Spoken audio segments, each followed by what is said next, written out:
உலகின் மிகவும் பாதுகாக்கப்பட்ட பெட்டகங்களுக்குள் என்ன மறைந்திருக்கிறது என்று நீங்கள் எப்போதாவது யோசித்ததுண்டா? வத்திக்கானின் அடித்தளங்களில், இரகசிய அரசாங்க பதுங்கு குழிகளில் அல்லது காலத்தின் மணலால் புதைக்கப்பட்ட தொலைந்து போன நகரங்களில் அவை இருக்கலாமா? பண்டைய நூல்கள் உண்மையை பேசினால், நம்ப முடியாத சக்தி கொண்ட கலைப்பொருட்கள் உண்மையில் இருந்தால் என்ன செய்வது? குணப்படுத்தக்கூடிய, முழு படைகளையும் அழிக்கக்கூடிய அல்லது வரலாற்றின் போக்கையே மாற்றியமைக்கக்கூடிய பொருட்கள் இவை. இன்று நம்பிக்கைக்கும் அறிவியல், கட்டுக்கதைக்கும் உண்மைக்கும் இடையிலான எல்லைக்கு ஒரு பயணத்தை மேற்கொள்வோம். மனிதகுலம் இதுவரை கண்டறிந்த மிக மர்மமான 20 மதச் சின்னங்களைப் பற்றி ஆராயப் போகிறோம். இவை வெறும் பழங்கால பொருட்கள் அல்ல. இவை விஞ்ஞானிகளால் பல தசாப்தங்களாகவும் சில சமயங்களில் நூற்றாண்டுகளாகவும் விடுவிக்க முடியாத மர்மங்களுக்கான திறவுகோல்கள். இவற்றில் சில நுட்பமான போலிச் சின்னங்களாக இருக்கலாம், ஆனால் மற்றவை மிகவும் உறுதியான சந்தேகவாதிகளையும் கூட கேள்வி கேட்க வைக்கின்றன. மர்மத்தின் திரைக்குப் பின்னால் பார்க்க நீங்கள் தயாரா? அப்படியானால் தயாராகுங்கள், நாம் தொடங்குகிறோம். நாம் நம் பட்டியலுக்குள் நுழைவதற்கு முன் எதைப் பற்றி பேசுகிறோம் என்பதை வரையறுப்போம். மதக்கலை பொருட்கள் அல்லது நினைவுச் சின்னங்கள், ரிலிக்ஸ், வெறும் பழங்கால பொருட்கள் மட்டுமல்ல. உலகம் முழுவதும் உள்ள மில்லியன் கணக்கான, ஏன் பில்லியன் கணக்கான மக்களுக்கு இவை அவர்களின் நம்பிக்கையின் உடல் வடிவமாகும். இவை புனிதர்களின் தனிப்பட்ட உடைமைகளாக இருக்கலாம், புனிதத் தலங்களின் துண்டுகளாக இருக்கலாம், அல்லது பண்டைய நூல்களில் குறிப்பிடப்பட்ட பொருட்களாக இருக்கலாம். இவற்றின் வரலாறு தலைமுறையாக வாய் வழியாக கடத்தப்படும் கட்டுக்கதைகளால் சூழப்பட்டுள்ளது. ஆனால் இந்த பொருட்கள் விஞ்ஞானிகளின் கைகளில் சிக்கும்போது என்ன நடக்கிறது? ஒரு உண்மையான யுத்தம் தொடங்குகிறது.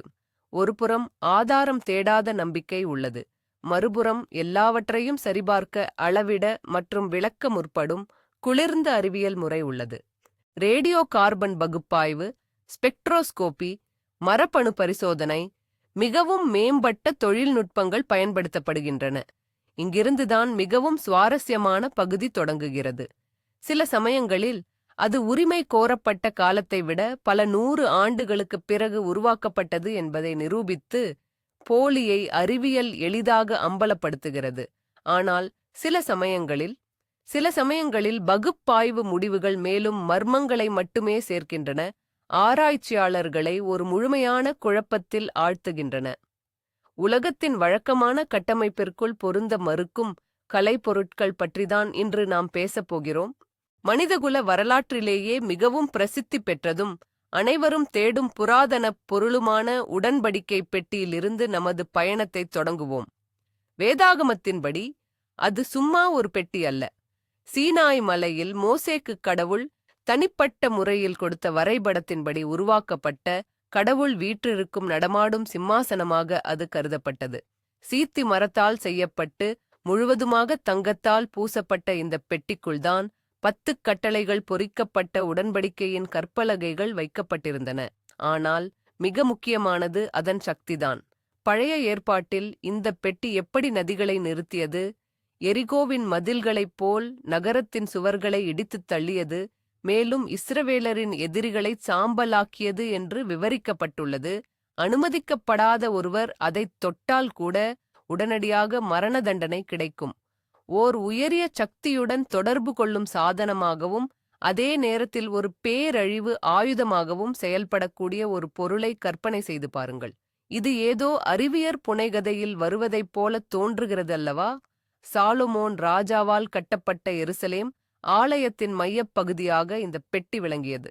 மகா பரிசுத்த ஸ்தலம் என்றழைக்கப்பட்ட அந்த இடத்திற்கு பிரதான ஆசாரியன் மட்டுமே வருடத்திற்கு ஒரு முறை நுழைய முடியும். ஆனால் கியுமு 537ஆம் ஆண்டில் பாபிலோனிய அரசனான நெபுகாத்நேச்சார் எருசலேமைக் கைப்பற்றி அழித்தான். அந்தச் சமயத்திலிருந்து உடன்படிக்கை பெட்டியின் இருப்பிடம் தொலைந்து போனது. அது வெறுமனே மறைந்துவிட்டது. அதற்கு என்னதான் நடந்தது? பலதரப்பட்ட கதைகள் உள்ளன, ஒவ்வொன்றும் மற்றொன்றை விட நம்ப முடியாததாக இருக்கிறது. ஒரு கோட்பாட்டின்படி பாபிலோனிய படையெடுப்புக்குச் சற்று முன்பு எரேமியா தீர்க்கதரிசி நேபோ மலையில் உள்ள ஒரு குகையில் அதை பதுக்கி வைத்தார். வேறொரு கூற்றுப்படி இது எத்தியோப்பியாவுக்கு கொண்டு செல்லப்பட்டது. இன்றும் கூட அக்ஸம் நகரில் உள்ள ஒரு சிறப்புச் சாப்பல் அது பாதுகாக்கப்படுகிறது. அதற்கு தன் முழு வாழ்க்கையையும் அர்ப்பணித்து அந்த இடத்திலிருந்து ஒருபோதும் வெளியேறாத ஒரே ஒரு துறவியின் பாதுகாப்பில் அது உள்ளது. அவரால் மட்டுமே அந்த பெட்டியை பார்க்க முடியும். மற்றவர்களுக்கு அனுமதி இல்லை. இன்னும் வித்தியாசமான கோட்பாடுகளும் உள்ளன. சில ஆய்வாளர்கள் வேதாகம விளக்கங்களை ஆராய்ந்து உடன்படிக்கை பெட்டியானது ஒரு மாபெரும் ஆற்றல் கொண்ட மின்தேக்கியாக இருந்திருக்கலாம் என்று கருதுகின்றனர். இது பாலைவனத்தின் நிலை மின்னூட்டத்தை ஸ்டாட்டிக் எலக்ட்ரிசிட்டி சேமிக்கும் திறன் கொண்டது. தங்கப்பூச்சும் சீத்தி மரத்தின் காப்புத்தன்மையும் இன்சுலேஷன் இந்த தியரியை தொழில்நுட்ப ரீதியாக நம்பகமானதாக மாற்றுகிறது. தொடுவதால் ஏற்படும் மரணமா? அது உயர் மின்னழுத்த மின்சார அதிர்ச்சியின் பொதுவான விளைவு. பெட்டியின் மேலே பிரகாசிக்கும் மேகமா? ஒருவேளை அது காற்றின் அயனியாக்கம் அயோனைசேஷன் காரணமாக இருக்கலாம். இன்னும் சிலர் இதை தாண்டிச் சென்று இந்த பெட்டியை வேற்று கிரகங்களிலிருந்து வந்த ஒரு கருவியாக அல்லது நம் படைப்பாளர்களால் விட்டுச் செல்லப்பட்ட ஒரு சக்தி மூலமாக அல்லது தகவல் தொடர்பு சாதனமாக பார்க்கிறார்கள். பல நூற்றாண்டுகளாக உடன்படிக்கை பெட்டியை தேடும் பணிகள் நடந்து வருகின்றன. டெம்ப்ளர்கள், நாஜி படையினர், துணிச்சல் மிக்க தொல்பொருள் ஆராய்ச்சியாளர்கள் என அனைவரும் அதை கண்டுபிடிக்க கனவு கண்டனர். ஆனால் இதுவரை பலனில்லை. உடன்படிக்கை பெட்டி இன்றும் மாபெரும் தொல்பொருள் மர்மமாகவே உள்ளது. அது தெய்வத்துடனான இழந்த தொடர்பின் அடையாளமாகவும் கண்டுபிடிக்கப்பட்டால் நம் உலகத்தை நிரந்தரமாக மாற்றக்கூடிய ஒரு பொருளாகவும் இருக்கிறது. உடன்படிக்கை பெட்டி கண்டுபிடிக்கப்பட்டது என்ற தலைப்புச் செய்திகளை சற்று கற்பனை செய்து பாருங்கள். அடுத்து என்ன நடக்கும்? மத ரீதியிலான பரவசமா? அதை பெறுவதற்கான போர்களா? அல்லது வரலாற்றின் மிகப்பெரிய ஏமாற்றமா? இப்போதைக்கு நாம் ஊகிக்க மட்டுமே முடியும். அதோடு இது நமது பட்டியலில் உள்ள முதல் புராதன பொருள் மட்டும்தான். ஓவியங்கள், புத்தகங்கள், திரைப்படங்களில் நீங்கள் நிச்சயமாக பார்த்த ஒரு பொருளுக்கு இப்போது செல்வோம். அதுதான் டூரின் சுடார், டுரின் ஷ்ரவுட். இது 4 மீட்டர் நீளமுள்ள ஒரு லினன் துணி. அதில் இயேசு கிறிஸ்து சிலுவையில் அறையப்பட்டதாக வேதாகமத்தில் விவரிக்கப்பட்ட காயங்களுடன் கூடிய ஒரு உயரமான மனிதரின் எதிர்மறை நெகடிவ் உருவம் மங்கலாக பதிந்திருக்கிறது. இலட்சக்கணக்கான விசுவாசிகளுக்கு இது வெறும் துணி அல்ல. சிலுவையிலிருந்து இறக்கப்பட்ட பின் கிறிஸ்துவின் உடல் சுற்றப்பட்ட சமாதி துணி இது. இதில் அவருடைய முகம் அதிசயமான விதத்தில் அச்சுப்பதிந்து விட்டது. சந்தேகவாதிகளுக்கோ இது மத்திய காலத்தில் உருவாக்கப்பட்ட ஒரு புத்திசாலித்தனமான போலிச் சரக்கு. உண்மை எங்கே இருக்கிறது? நாம் ஆதாரங்களை ஆராய்வோம். இந்த சுடாரின் வரலாறு 14ஆம் நூற்றாண்டின் நடுப்பகுதியிலிருந்து ஆவணப்படுத்தப்பட்டுள்ளது. அது பிரான்சில் தோன்றிய போதே அதன் உண்மைத்தன்மை குறித்து சந்தேகங்கள் எழுந்தன.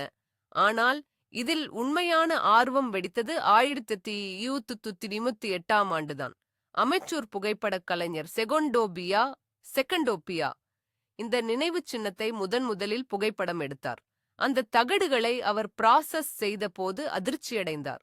நெகட்டிவ் இமேஜில் அந்த உருவம் நம்ப முடியாத தெளிவுடனும் முப்பரிமாண 3D பரிமாணத்துடனும் பாசிட்டிவாக காட்சியளித்தது.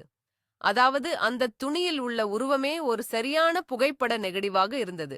புகைப்படம் கண்டுபிடிப்பதற்கு பல 100 ஆண்டுகளுக்கு முன்பே இது எப்படி சாத்தியமானது? அன்றிலிருந்து சுடார் அணுவாக ஆய்வு செய்யப்பட்டது.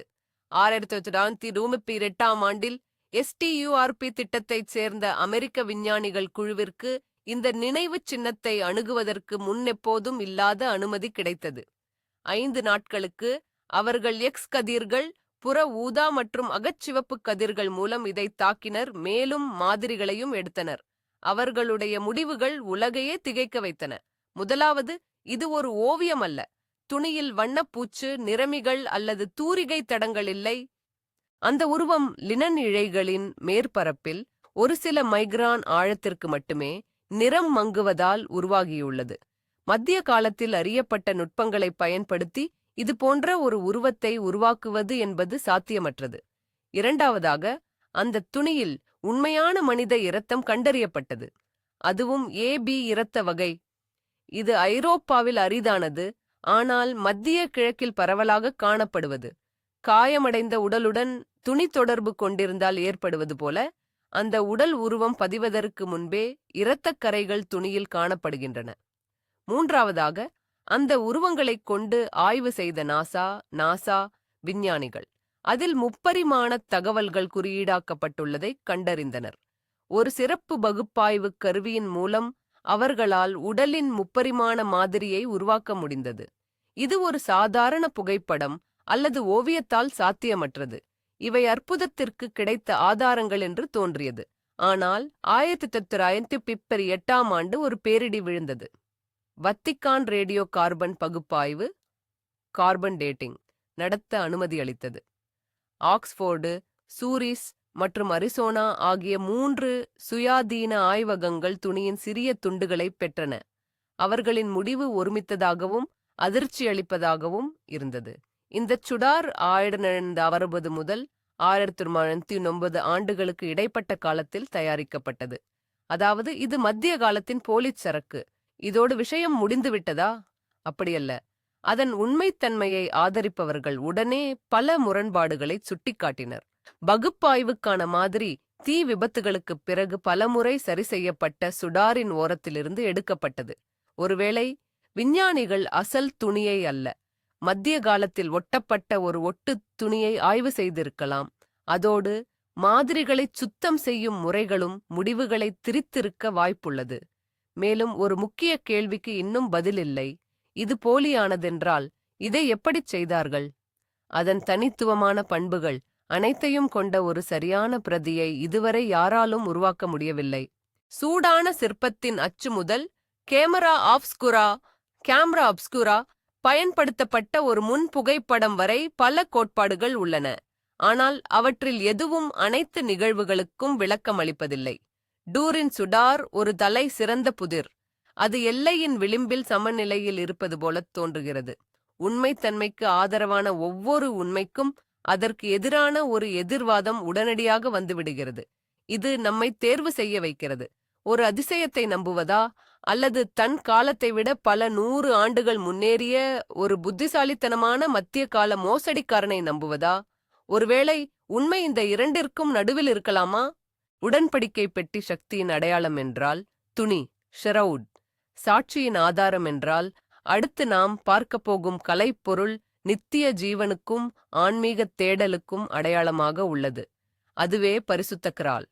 இறுதி இராப்போஜனத்தின் போது இயேசு பயன்படுத்திய பாத்திரம் சிலுவையின் அடியில் சிந்திய அவருடைய இரத்தத்தை அரிமத்தியா யோசேப்பு சேகரித்ததாக கூறப்படும் கிண்ணம் அது.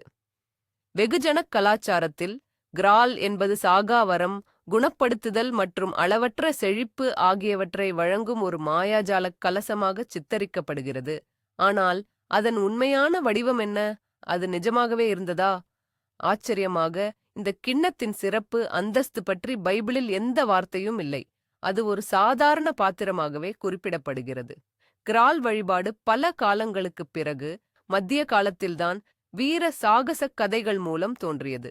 கிரேடியன் டி ட்ரூவா, வோல்ஃப்ரம் வான் எசன்பாக், ராபர்ட் டி போரோன் போன்ற கவிஞர்கள்தான் ஒரு சாதாரண பாத்திரத்தை ஒரு மர்மமான பொருளாகவும் ஒவ்வொரு வீரனின் முக்கிய இலக்காகவும் மாற்றினர்.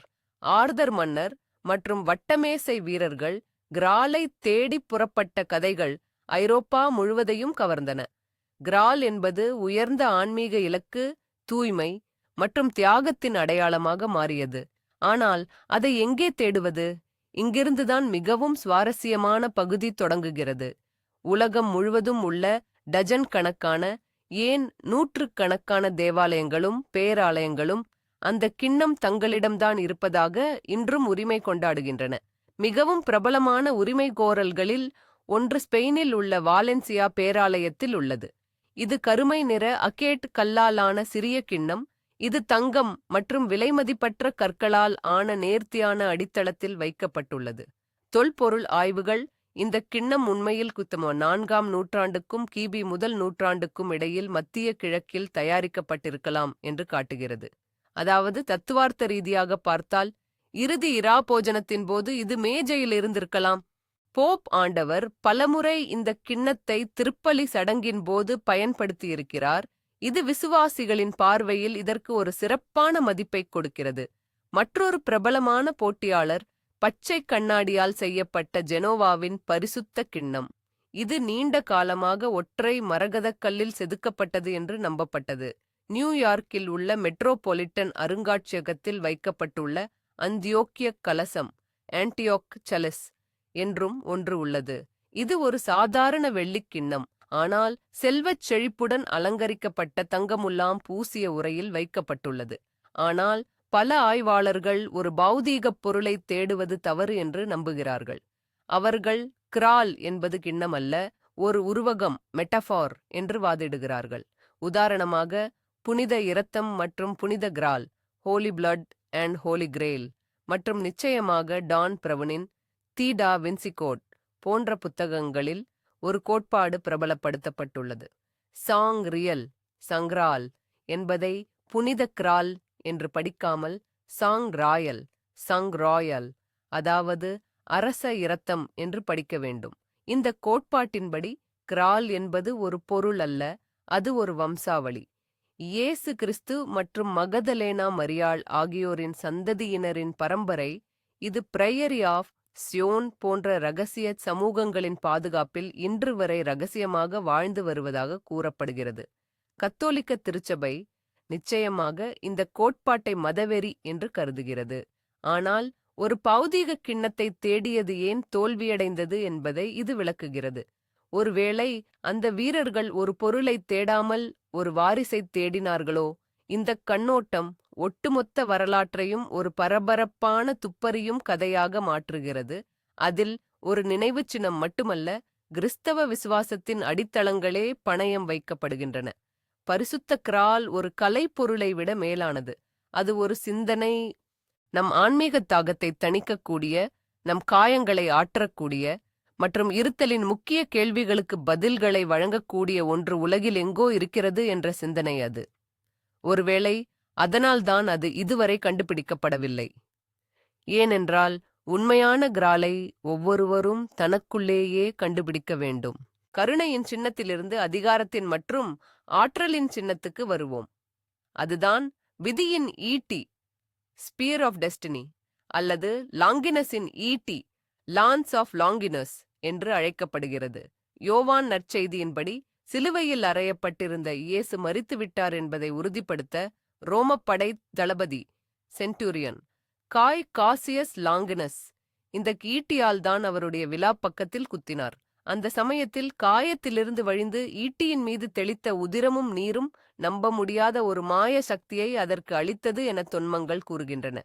இந்த ஈட்டியை வைத்திருப்பவர் உலகின் தலைவிதியை தன் வசம் வைத்திருப்பார் என்று ஒரு கதை உள்ளது. ஆனால் ஒரு நிபந்தனை, அதை இழந்தால் உரிமையாளர் விரைவில் மரணமடைவார். இது ஒரு ஹாலிவுட் திரைப்படத்திற்கான ஆரம்பக் கதை போல இருக்கிறது. அதற்கு காரணமும் இருக்கிறது. இந்த கலைப்பொருளின் வரலாறு ஒரு உண்மையான சரித்திர த்ரில்லர். விதியின் ஈட்டியின் சுவடுகளை ஐரோப்பிய வரலாறு முழுவதும் காணலாம். ரோமின் அரச மதமாக கிறிஸ்தவத்தை மாற்றிய பேரரசர் மாவீரன் கான்ஸ்டன்டைன் இதை வைத்திருந்தார். புனித ரோமப் பேரரசை நிறுவிய சார்லிமேன் 47 போர்களில் இதை கொண்டு சென்றதாகவும் ஒருபோதும் தோற்கவில்லை என்றும் கூறப்படுகிறது. ஃப்ரெடரிக் பார்பரோசா, நெப்போலியன் போனபார்ட், இந்த புகழ்பெற்ற உரிமையாளர்களின் பட்டியல் ஆச்சரியமூட்டுகிறது. ஈட்டி தன் கையில் இருக்கும் வரை அவர்கள் ஒவ்வொருவரும் அதிகாரத்தின் உச்சியில் இருந்தனர். 20ஆம் நூற்றாண்டில் இந்த ஈட்டியை மிகவும் வேட்டையாடியவர் நிச்சயமாக அடால்ஃப் ஹிட்லர் தான். நாஜிப் படைகளின் தேர்ட் ரைக் அமானுஷ்ய ரகசியங்களைப் பற்றி தனியாக பேசலாம். ஆனால் விதியின் ஈட்டி அவற்றில் மைய இடத்தை பிடித்திருந்தது. ஹிட்லர் அதன் மீது வெறி கொண்டிருந்தார். வியன்னாவில் உள்ள ஹோஃபர்க் அருங்காட்சியகத்தில் ஈட்டியை பார்த்தபோது அதன் மாய சக்தியை உணர்ந்த ஹிட்லர் அது தனக்கே சொந்தமாக இருக்க வேண்டும் என்று தீர்மானித்தார். 1938ஆம் ஆண்டு ஆஸ்திரியாவை இணைத்த பிறகு ஆன்ஷ்லுஸ் அவர் முதலில் செய்த காரியம் ஈட்டியை நாஜிசத்தின் சித்தாந்தமயமான நியூரம்பெர்க்குக்கு கொண்டு செல்ல உத்தரவிட்டதுதான். ஈட்டி தன் கையில் இருந்தால் தனது ஆட்சி அசைக்க முடியாததாக இருக்கும் என்று அவர் நம்பினார். உண்மைதான். ஈட்டி அவரிடம் இருந்தவரை நாஜி ஜெர்மனி தொடர்ச்சியாக வெற்றிகளை குவித்தது. ஆனால் விதியின் விசித்திரத்தை கவனியுங்கள். ஏப்ரல் 30, 1945 அன்று அமெரிக்க படைகள் நியூரம்பெர்க்கில் உள்ள பதுங்கு குழியை பிடித்து ஈட்டியை கைப்பற்றின. அதன் பிறகு சில மணி நேரங்களிலேயே அடால்ஃப் ஹிட்லர் பெர்லினில் உள்ள தனது பதுங்கு குழியில் தற்கொலை செய்து கொண்டார். அந்த தொன்மக்கதை பயங்கரமான துல்லியத்துடன் நிறைவேறியது. இன்று அதே வியன்னா ஈட்டி மீண்டும் ஹோஃபர்க் அருங்காட்சியகத்தில் வைக்கப்பட்டுள்ளது. ஆனால் அது உண்மையானதா? மீண்டும் கிராலுக்கு கிரேயில் இருப்பதைப் போலவே இங்கேயும் பல போட்டியாளர்கள் உள்ளனர். வியன்னா ஈட்டியைத் தவிர ரோமில் உள்ள புனித பேதுரு தேவாலயத்தில் வத்திக்கான் ஈட்டி ஒன்றும், ஆர்மீனியாவின் எஸ்மியாட்சின் கருவூலத்தில் ஆர்மீனிய ஈட்டி ஒன்றும் பாதுகாக்கப்படுகின்றன. இதில் எது உண்மையானது? ஆராய்ச்சியாளர்கள் வியன்னா ஈட்டியை ஆய்வு செய்தனர். உலோகவியல் பகுப்பாய்வில் அதன் முனை கியுன்பப்பி 7ஆம் அல்லது 8ஆம் நூற்றாண்டில் உருவாக்கப்பட்டதாக தெரியவந்தது. அதாவது இயேசு சிலுவையில் அறையப்பட்ட பல 100 ஆண்டுகளுக்குப் பிறகு. இருப்பினும் அதில் ஒரு சிறிய ஆணி உட்பொதிக்கப்பட்டுள்ளது. அதுதான் சிலுவையில் பயன்படுத்தப்பட்ட ஆணிகளில் ஒன்று என்று சொல்லப்படுகிறது. அந்த ஆணியை ஆய்வு செய்ததில் அது உண்மையில் 1ஆம் நூற்றாண்டில் பாலஸ்தீனத்தில் தயாரிக்கப்பட்டிருக்கலாம் எனத் தெரிய வந்துள்ளது. ஒருவேளை அந்த ஆணிதான் சக்தியின் மூலமாக இருக்கலாம். ஈட்டியின் முனைப்பகுதியானது காலத்தால் முந்தைய மிக முக்கியமான அந்த புனிதப் பொருளை தாங்குவதற்கான பிற்காலத்திய உரை மட்டுமேயாக இருக்கலாம். விதியின் ஈட்டி ஒரு மகத்தான சின்னம். நம்பிக்கையும் மாயமும் எவ்வாறு உண்மையான அரசியலிலும் வரலாற்றிலும் தாக்கத்தை ஏற்படுத்த முடியும் என்பதற்கான சின்னம் இது. கலைப்பொருளின் மீதுள்ள நம்பிக்கையால் மாபெரும் சர்வாதிகாரிகளும் பேரரசர்களும் இன்னும் உறுதியுடன் செயல்பட்டதால் ஏற்பட்ட வெறும் மனத்தூண்டுதல் மட்டுமா இது? அல்லது ஈட்டி உண்மையில் நிகழ்வுகளின் போக்கை மாற்றக்கூடிய ஒரு குறிப்பிட்ட ஆற்றலை தன்னகத்தே கொண்டுள்ளதா? இந்தக் கேள்விக்கான விடையை நாம் ஒருபோதும் அறியாமல் போகலாம். ஆனால் ஒன்றை மட்டும் உறுதியாகச் சொல்ல முடியும். அதிகாரத்தின் மீதான பேராசை மனிதர்களின் மிகவும் வலிமையான மற்றும் ஆபத்தான ஆசைகளில் ஒன்று என்பதை இந்த பொருளின் வரலாறு நமக்குத் தெளிவாக நினைவூட்டுகிறது. இப்போது நாம் தூய மத சின்னங்களிலிருந்து சற்று விலகிச் சென்று மதம், அறிவியல், அத்துடன் வேற்று கிரக நாகரிகங்கள் ஆகியவற்றை இணைக்கும் ஒரு கலைப்பொருளைப் பற்றி பார்க்கலாம். அதுதான் ஆண்டிகெதரா கருவி, ஆன்டிகைதரா மெக்கானிசம். 1900ஆம் ஆண்டில் ஒரு குழு கிரேக்க கடற்பஞ்சு எடுப்பவர்கள், ஸ்பஞ்ச் டைவர்ஸ், ஆண்டிகெதரா தீவுக்கருகே கடலில் மூழ்கிய ஒரு பழங்கால ரோமானிய கப்பலை கண்டுபிடித்தனர். அங்கிருந்த மதுக் குடுவைகள், சிலைகள் மற்றும் பிற புதையல்களுக்கு மத்தியில் அவர்கள் கல்லுடன் ஒட்டிப்போன உருவமற்ற ஒரு வெண்கலத் துண்டை மேலே கொண்டு வந்தனர். நீருக்கடியில் நடந்த தொல்லியல் ஆராய்ச்சியின் வரலாற்றிலேயே இதுதான் மிக முக்கியமான கண்டுபிடிப்பு என்று அப்போது யாருக்கும் தெரியவில்லை. இந்த விசித்திரமான பொருள் பல தசாப்தங்களாக அருங்காட்சியகத்தில் இருந்தது. 1980களில் விஞ்ஞானிகள் அதனை எக்ஸ்ரே கதிர்கள் மூலம் பார்க்க முடிவு செய்தனர். அவர்கள் கண்ட காட்சி அவர்களை அதிர்ச்சியடையச் செய்தது. அதனுள்ளே பல்லாயிரக்கணக்கான வெண்கலக்கியர்கள், டயல்கள் மற்றும் முட்களைக் கொண்ட மிகச் சிக்கலான அமைப்பு இருந்தது. பல ஆண்டுகால கடின உழைப்பு மற்றும் அதிநவீன கணினி டொமோகிராஃபி சிடி ஸ்கேனர்கள் பயன்படுத்தப்பட்ட பிறகு அதன் நோக்கத்தை விஞ்ஞானிகளால் மீண்டும் உருவாக்க முடிந்தது. ஆண்டிகெதெரா கருவி ஒரு பழங்கால அனலாக் கணினி, அனலாக் கம்ப்யூட்டர் என்று அறியப்பட்டது. வெறும் கணினி மட்டுமல்ல, நம்ப முடியாத அளவிற்கு சிக்கலான வானியல் கணினி. சூரியன், சந்திரன் மற்றும் பண்டைய காலத்தில் அறியப்பட்ட 5 கிரகங்களின் நிலையை குறித்து இது எந்த ஒரு குறிப்பிட்ட தேதியிலும் கணக்கிட முடிந்தது. சந்திரனின் கட்டங்கள், சூரிய மற்றும் சந்திர கிரகணங்கள், ஏன் ஒலிம்பிக் விளையாட்டுகளின் தேதியை கூட இதனால் கணிக்க முடிந்தது. இந்த கருவியின் சிக்கலானது அந்தக் காலத்திற்கு முற்றிலும் முரணானது. இதில் பயன்படுத்தப்பட்ட டிஃபரன்ஷியல் கியர் தொழில்நுட்பமானது 16ஆம் நூற்றாண்டில்தான் கண்டுபிடிக்கப்பட்டதாக நம்பப்பட்டது. இதன் கணக்கீடுகளின் துல்லியம் பிரமிக்க வைக்கிறது. இந்த கருவி சுமார் பொது ஆண்டு முன் 2ஆம் நூற்றாண்டைச் சேர்ந்தது. அதாவது கோப்பர்னிக்கஸ் மற்றும் கலிலியோவுக்கு 1,500 ஆண்டுகளுக்கு முன்பே பூமி சூரியனைச் சுற்றி வருகிறது என்பதை பண்டைய கிரேக்கர்கள் அறிந்திருந்தது மட்டுமல்லாமல் அதை ஒரு இயந்திரத்தின் மூலம் மாதிரியாக்க மாடல் முடிந்தது. மறுமலர்ச்சி காலம், ரெனசான்ஸ் வரை ஐரோப்பாவில் இந்த கருவியில் நிரூபிக்கப்பட்ட தொழில்நுட்பத்தின் தரம் மிஞ்சப்படவில்லை. இப்போது முக்கிய கேள்வி எழுகிறது. இந்த கருவிகளும் தொழில்நுட்ப அறிவும் பண்டைய கிரேக்கர்களுக்கு எங்கிருந்து கிடைத்தது? இதுபோன்ற சாதனங்களை உருவாக்கியதற்கான வரலாற்று ஆவணங்கள் எதுவும் கிடைக்கவில்லை. இது தட்டங்காமன் கல்லறையில் ஒரு ஜெட் விமானத்தை கண்டுபிடிப்பது போன்றது. இந்த கருவி அந்த சகாப்தத்தில் இருந்திருக்கவே கூடாது. இதற்கு மதத்துடன் என்ன தொடர்பு என்று நீங்கள் கேட்கலாம். மிகவும் நேரடித் தொடர்பு உள்ளது.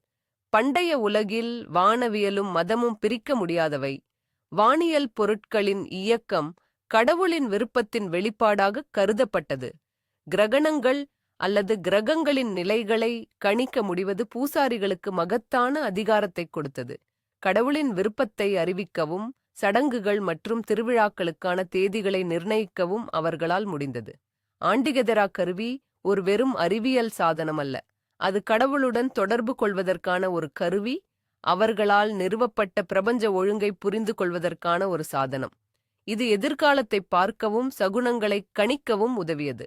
ஒருவேளை இது கோயிலில் வைக்கப்பட்டிருந்து பூசாரிகளால் தங்கள் பலத்தை காட்ட பயன்படுத்தப்பட்டிருக்கலாம். ஆனால் இதைவிட இன்னும் துணிச்சலான கோட்பாடுகளும் உள்ளன. இத்தகைய அறிவு பூமியிலேயே தோன்றியிருக்க முடியாது என்று சில ஆய்வாளர்கள் நம்புகிறார்கள். ஆண்டிகெதரா கருவியில் அவர்கள் பழங்காலத் தொடர்புக்கான் பேலியோ கான்டாக்ட் ஆதாரத்தை காண்கிறார்கள். அதாவது மிகவும் வளர்ந்த நாகரிகத்தின் பிரதிநிதிகள் நம் கிரகத்திற்கு வந்து மனித குலத்துடன் தங்கள் தொழில்நுட்பங்களை பகிர்ந்து கொண்டார்கள். இந்த கருவி ஒரு பரிசாகவோ அல்லது விட்டுச் செல்லப்பட்ட வரைபடங்களின் அடிப்படையில் உருவாக்கப்பட்ட வேற்று கிரக சாதனத்தின் நகலாகவோ இருக்கலாம். இந்த கோட்பாடு கற்பனையாகத் தோன்றினாலும் இது மிகப்பெரிய தொழில்நுட்ப இடைவெளியை மிக நேர்த்தியாக விளக்குகிறது. ஆண்டிகெதரா கருவி வரலாற்றைப் பற்றிய நமது புரிதலுக்கு ஒரு சவால். நாம் நினைத்ததை விட கடந்த காலம் மிகவும் சிக்கலானதாகவும் அதிக தொழில்நுட்பம் வாய்ந்ததாகவும் இருந்திருக்கிறது என்பதை இது நிரூபிக்கிறது. இது அறிவியலுக்கும் மாயாஜாலத்திற்கும் இடையிலான கோட்டை அழித்து பண்டைய மக்களுக்கு அவை இரண்டும் ஒன்றுதான் என்பதை காட்டுகிறது. இது இழந்த அறிவுலகத்திற்கான ஒரு சாளரம். அங்கே ஒரு மனிதன் பிரபஞ்சத்தின் மாதிரியை தன் கைகளில் வைத்துக்கொண்டு தன்னை கடவுளுக்கு நிகராக உணர முடிந்தது. பண்டைய கிரேக்கத்தின் விண்மீன் இயக்கவியல் பற்றிய விவாதத்திலிருந்து நாம் இப்போது இஸ்லாமிய உலகின் மையப்பகுதிக்குச் செல்வோம். அது மக்கா. அங்கு மஸ்ஜித் அல் ஹராமின் உட்புற முற்றத்தில் இஸ்லாத்தின் மிக முக்கியமான புனிதத் தலம் அமைந்துள்ளது. அதுதான் கபா. உலகெங்கிலும் உள்ள முஸ்லிம்கள் தொழுகை நேரத்தில் தமது முகங்களை நோக்கித் தொழும் ஒரு கனசதுர அமைப்பு அது.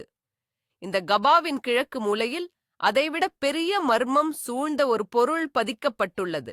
அதுதான் கருப்பு கல், அதாவது அல் ஹஜர் அல் அஸ்வத். முஸ்லிம்களுக்கு இது வெறும் கல் அல்ல. இஸ்லாமிய ஐதீகப்படி இது ஆதம் மற்றும் ஹவ்வா ஆகியோருக்காக சுவர்க்கத்திலிருந்து இறக்கப்பட்டது.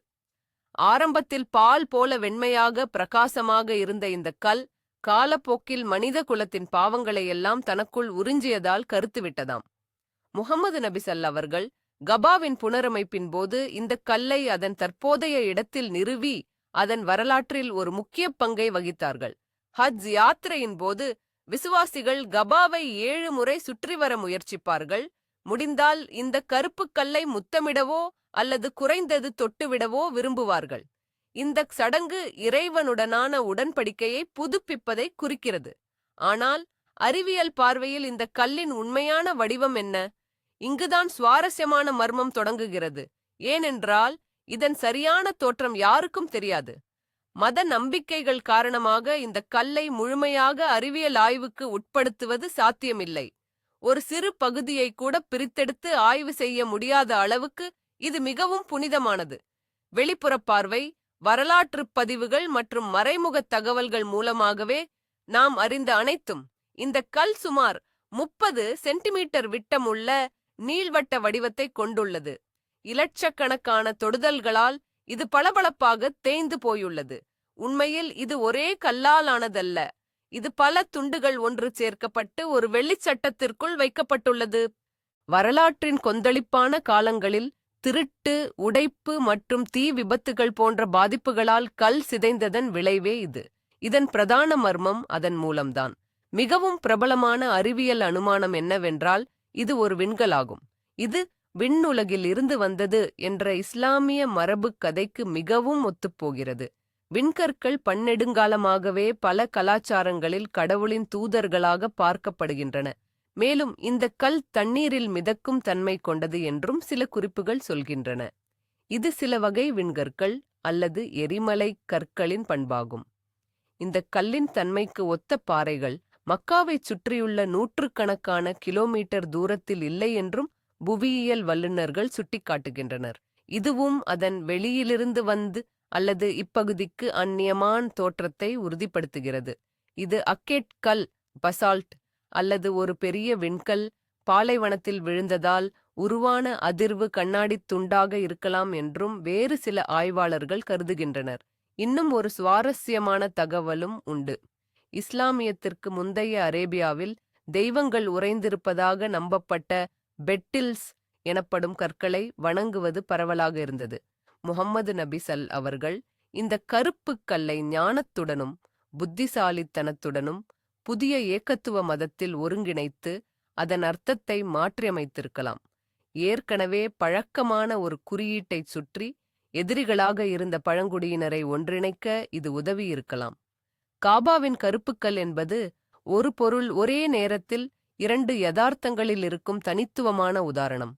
விசுவாசத்தின் யதார்த்தத்தில் இது ஆதி மனிதரான ஆதம் முதல் இன்று வரை மனிதகுல வரலாற்றைக் கண்ட சொர்க்கத்தின் மாணிக்கம். அறிவியலின் யதார்த்தத்தில் இது அறியப்படாத கலவையும் தோற்றமும் கொண்ட ஒரு புவியியல் முரண்பாடு. இந்த இரட்டைத்தன்மையில்தான் அதன் முக்கிய சக்தி அடங்கியிருக்கலாம். பூமியில் உள்ளதற்கும் விண்ணில் உள்ளதற்கும் இடையிலான எல்லை எது? மனித ஆன்மாவுக்கு இரசாயனக் கலவையா அல்லது நாம் உலகிற்கு கொடுக்கும் புனிதமான அர்த்தமா எது முக்கியம் என்று இது நம்மை சிந்திக்க வைக்கிறது. யூத கிறிஸ்தவ நாகரிகத்தின் மூல வேர்களை தேடி நாம் சினாய் மலையின் உச்சிக்குத் திரும்புவோம். விவிலியத்தின்படி மனித வரலாற்றின் மிக முக்கியமான சம்பவங்களில் ஒன்று அங்கேதான் நிகழ்ந்தது. இறை தூதர் மோசே நேரடியாக இறைவனைச் சந்தித்து வெறும் வாய்மொழி அறிவுரைகளை மட்டுமல்லாமல் ஒரு பௌதிகமான பொருளையும் பெற்றார். அது தேவனுடைய திருக்கரத்தால் 10 கட்டளைகள் பொறிக்கப்பட்ட 2 கல் பலகைகளாகும். உடன்படிக்கை பலகைகள் என்று அறியப்படும் இந்த கற்பலகைகள்தான் ஆயிரக்கணக்கான ஆண்டுகளாக கோடிக்கணக்கான மக்களின் ஒழுக்க மற்றும் சட்டக் கோட்பாட்டுக்கு அடித்தளமாக அமைந்தன. சரி, அந்த கற்பலகைகள் உண்மையில் எப்படி இருந்தன? அவற்றுக்கு என்ன ஆனது? விவிலியத்தில் இதன் விளக்கம் சுருக்கமானது. அவை தேவனுடைய விரலால் எழுதப்பட்ட கல் பலகைகள். மோசே மலையிலிருந்து கீழே இறங்கி வந்து தன் மக்கள் பொன் கன்றுக்குட்டியை வணங்கி சிலை வழிபாட்டில் ஈடுபட்டதைக் கண்டபோது கோபத்தில் முதல் பலகைகளை உடைத்தெறிந்தார். பிறகு அவர் மீண்டும் மலைக்குச் சென்று 2 புதிய கற்பலகைகளை செதுக்க வேண்டியிருந்தது. அவற்றின் மீது இறைவன் மீண்டும் அதே கட்டளைகளைப் பொறித்தார். நாம் முன்னரே விவாதித்த உடன்படிக்கை பெட்டிக்குள் வைக்கப்பட்டவை இந்த 2வது பலகைகள்தான். இதன் காரணமாக அவற்றின் முடிவும் உடன்படிக்கை பெட்டியின் முடிவோடு பிரிக்க முடியாத வகையில் பிணைந்துள்ளது. பெட்டியுடன் சேர்ந்து இவையும் காணாமல் போயின. இப்போது ஒரு நிமிடம் நாம் தொல்பொருள் ஆய்வாளர்களாக நம்மை கற்பனை செய்து இந்த கதையை அறிவியல் ரீதியாக அணுக முயற்சிப்போம். முதலாவதாக, அவை எந்த கல்லால் ஆனவை? சில மரபுகள் அவை நீலக்கல்லால் சஃபயர் செய்யப்பட்டதாக கூறுகின்றன. அதுவும் நீல நிறத்தில் அல்ல, படிகம் போல் வெளிப்படையானதாக இருந்ததாம். அவை கடவுளின் சிம்மாசனத்திலிருந்தே வெட்டப்பட்டன என்று புராணக் கதைகள் சொல்கின்றன. இது கேட்க மிகவும் அழகாக இருந்தாலும் நடைமுறையில் சாத்தியமில்லை. நீலக்கல் மிகவும் கடினமான கனிமம். மலைப்பகுதியில் அதை கையால் செதுக்குவது மிகவும் கடினம். பெரும்பாலான அறிஞர்கள் அவை சினாய் பகுதியில் பொதுவாக கிடைக்கும் கிரானைட் அல்லது பசால்ட் போன்ற கற்களால் செய்யப்பட்டிருக்கலாம் என்று கருதுகின்றனர். இரண்டாவதாக, அவற்றில் என்ன எழுதப்பட்டிருந்தது? மேலே வளைந்த 2 பலகைகளாக ஒவ்வொன்றிலும் 5 கட்டளைகள் என பொறிக்கப்பட்ட உருவத்திற்கே நாம் பழகிவிட்டோம். ஆனால் இது இடைக்காலத்தில் தோன்றிய ஒரு கலை மரபுதான். பண்டைய அண்மை கிழக்கு நாடுகளின் ஒப்பந்தங்கள் பெரும்பாலும் 2 ஒத்த பலகைகளில் எழுதப்படும். ஒன்று ஒப்பந்தத்தில் ஈடுபட்டுள்ள ஒரு தரப்பிற்கும் மற்றொன்று மற்றொரு தரப்பிற்கும். இந்த விஷயத்தில் அது கடவுளுக்கும் இஸ்ரேல் மக்களுக்கும் இடையிலான உடன்படிக்கை. எனவே 2 பலகைகளிலும் 10 கட்டளைகளின் முழுமையான வாசகமும் ஒரே மாதிரியாக எழுதப்பட்டிருக்கலாம். மூன்றாவது மற்றும் மிக முக்கியமான மர்மம் தொழில்நுட்பம். தேவனுடைய விரலால் எழுதப்பட்டது. இதை நாம் எப்படி புரிந்து கொள்வது? இது நேரடியானதா? அதாவது தெய்வீக சக்தியிலிருந்து வந்த ஒரு ஆற்றல் கல்லில் எழுத்துக்களை எரித்தோ அல்லது செதுக்கியதோ? இது உடனடியாக நம்மை அறிவியல் புனைகதை மற்றும் பழங்காலத் தொடர்பு கோட்பாடுகளின் பகுதிக்கு இட்டுச் செல்கிறது. இது ஒரு லேசர் செதுக்கல் தொழில்நுட்பம் போன்ற மேம்பட்ட தொழில்நுட்பமாக இருந்திருக்கலாம். அதை பண்டைய மக்களால் தெய்வீக விரல் என்று மட்டுமே விவரிக்க முடிந்திருக்கலாம். அல்லது இது ஒரு உருவகமா, அதாவது உரை கடவுளால் சொல்லப்பட்டு மோசேயால் பின்னர் எழுதப்பட்டதா? இந்த விளக்கம் அறிவார்ந்ததாகத் தோன்றினாலும் விவிலியத்தில் விவரிக்கப்பட்ட அற்புதத்தின் மகிமையை இது சற்று குறைக்கிறது. உடன்படிக்கை பெட்டியைப் போலவே கற்பலகைகளுக்கான தேடலும் தொடர்கிறது. அவற்றை கண்டுபிடிக்க முடிந்தால் அது மிகப்பெரிய தொல்பொருள் கண்டுபிடிப்பாக இருக்கும். அவை உருவாக்கப்பட்ட கல்பொருள் அல்லது எழுத்துக்களின் பாணியை ஆய்வு செய்வதை நினைத்துப் பாருங்கள். இது விவிலியத்தின் தோற்றம் மற்றும் இஸ்ரேலின் ஆரம்பகால வரலாறு பற்றிய பல கேள்விகளுக்கு பதிலளிக்கக்கூடும். ஆனால் உடன்படிக்கை பலகைகள் பெரும்பாலும் என்றென்றும் நம்பிக்கையின் களத்திலேயே நிலைத்திருக்கும். அவை மனிதனுக்கும் உயர்ந்த சக்திக்கும் இடையிலான உடன்படிக்கையின் அழியாத சின்னம். அவை உருவாக்கப்பட்ட கல்லைப் போலல்லாமல் இந்த உடன்படிக்கையை அவ்வளவு எளிதில் உடைத்துவிட முடியாது. 20ஆம் நூற்றாண்டின் நடுப்பகுதியில் சவக்கடலின் கரையோரம் அமைந்திருந்த பாலைவனக் குகைகளில் ஒரு இளம் பெடூயின் மேய்ப்பர் ஒரு கண்டுபிடிப்பைச் செய்தார். அதைத்தான் பின்னாளில் அறிஞர்கள் இந்த நூற்றாண்டின் மிகச்சிறந்த தொல்பொருள் கண்டுபிடிப்பு என்று வர்ணித்தனர். தற்செயலாக அவர் களிமண் ஜாடிகளைக் கண்டார். அவற்றுக்குள்ளே நூற்றுக்கணக்கான பழங்காலச் சுருள்கள் பத்திரமாக வைக்கப்பட்டிருந்தன. இவைதான் உலகப் புகழ்பெற்ற சவக்கடல் சுருள்கள். 2000 ஆண்டுகளுக்கு முன்னர் எழுதப்பட்ட தோல் மற்றும் பாப்ரஸ் தாள்களின் இந்த உடையக்கூடிய துண்டுகள் பைபிள், கிறிஸ்தவம் மற்றும் யூத மதத்தின் தோற்றம் பற்றிய நமது புரிதலில் ஒரு மாபெரும் புரட்சியை ஏற்படுத்தின. இவற்றில் அப்படியென்ன விசேஷம்? முதலாவதாக, இவைதான் நமக்கு கிடைத்திருக்கும் பழைய ஏற்பாட்டின் மிகப் பழமையான கையெழுத்துப் பிரதிகள். இந்த கண்டுபிடிக்கு முன்னர் பைபிள் நூல்களின் மிகப் பழமையான நகல்கள் இடைக்காலத்தைச் சேர்ந்தவையாகவே இருந்தன. ஆனால் கும்ரான் குகைகளிலிருந்து கிடைத்த இந்தச் சுருள்கள் கிமு 3ஆம் நூற்றாண்டு முதல் கிபி 1ஆம் நூற்றாண்டு வரையிலான காலகட்டத்தில் எழுதப்பட்டவை. ஆம், இவை கிட்டத்தட்ட 1000 ஆண்டுகள் பழமையானவை. இவற்றை இன்று நாம் பயன்படுத்தும் பைபிள் உரையுடன் ஒப்பிட்டுப் பார்த்த அறிஞர்கள் அதிர்ச்சியில் உறைந்து போனார்கள். ஏனென்றால் 2 உரைகளும் ஏறக்குறைய அப்படியே ஒத்துப்போயின. இது புனித நூல்கள் எவ்வளவு துல்லியத்துடன் தலைமுறையாக கைகளினால் நகலெடுக்கப்பட்டு பாதுகாக்கப்பட்டு வந்துள்ளன என்பதற்கு நம்ப முடியாத சான்றாக அமைந்தது. ஆனால் இதில் மிகவும் சுவாரஸ்யமான விஷயம் இதுவல்ல. பைபிள் நூல்களுக்கு அப்பால் இந்தச் சுருள்கள் முன்னர் அறியப்படாத ஆவணங்களையும் கொண்டிருந்தன. விதிகள், காலண்டர்கள், தீர்க்க தரிசனங்கள் மற்றும் பாடல்கள். இவை குகைகளுக்கு அருகில் அமைந்திருந்த கும்ரான் குடியிருப்பில் வசித்த ஒரு மர்மமான மத சமூகத்தைச் சேர்ந்தவை. பெரும்பாலான அறிஞர்கள் இவர்களை அந்தக் காலத்து யூத பிரிவுகளில் ஒன்றான எசேனியர்கள் என்று நம்புகின்றனர். இவர்களைப் பற்றி நாம் மிகக் குறைவாகவே அறிந்திருந்தோம். இந்த உரைகள் இயேசு கிறிஸ்துவின் காலத்திற்கு முன்னரும் அவர் வாழ்ந்த காலத்திலும் இருந்த யூத சிந்தனை உலகிற்கு ஒரு சாளரத்தை திறந்தன. நாம் கற்பனை செய்ததை விட இந்த உலகம் மிகவும் சிக்கலாக இருந்தது. எசேனியர்கள் கடும் துறவறம் பூண்டவர்கள். நன்மைக்கும் தீமைக்கும், ஒளிக்கும் இருளுக்கும் இடையே உள்ள இருமைவாதத்தை நம்பினார்கள். விரைவில் உலகம் முடிவுக்கு வரும் என்றும் 2 மேசியாவாக, ஒரு குரு மேசியா, ஒரு அரசன் மேசியா வருவார்கள் என்றும் எதிர்பார்த்தார்கள்.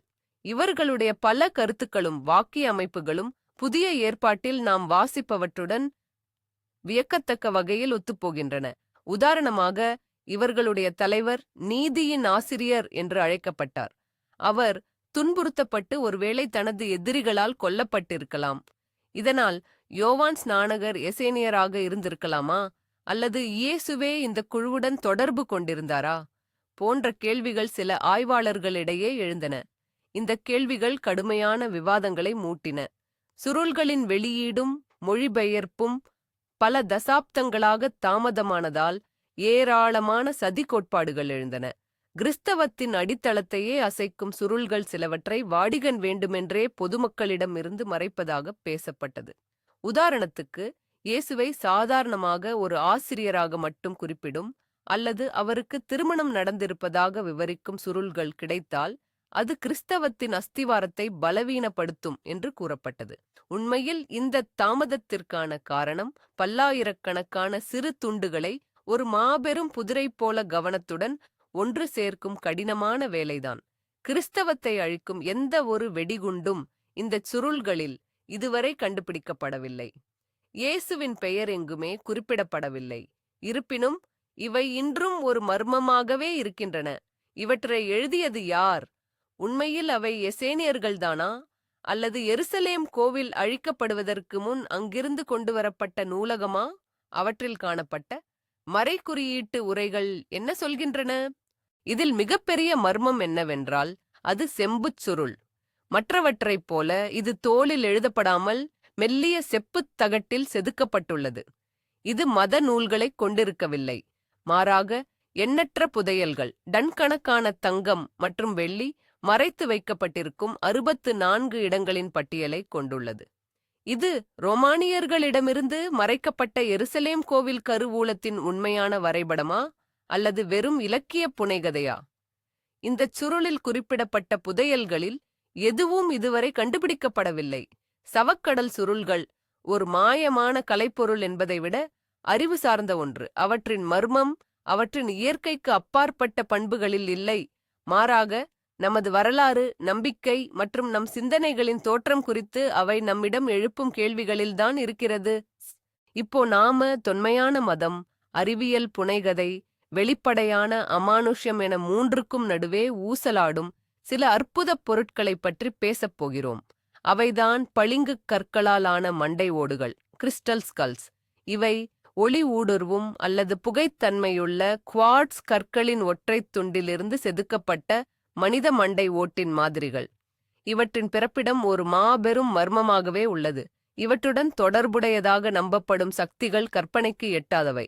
இவை மாயா, ஆஸ்டெக் அல்லது அட்லாண்டிஸ் போன்ற பழம்பெரும் நாகரிகங்களின் மிச்சமென பழங்கதைகள் கூறுகின்றன.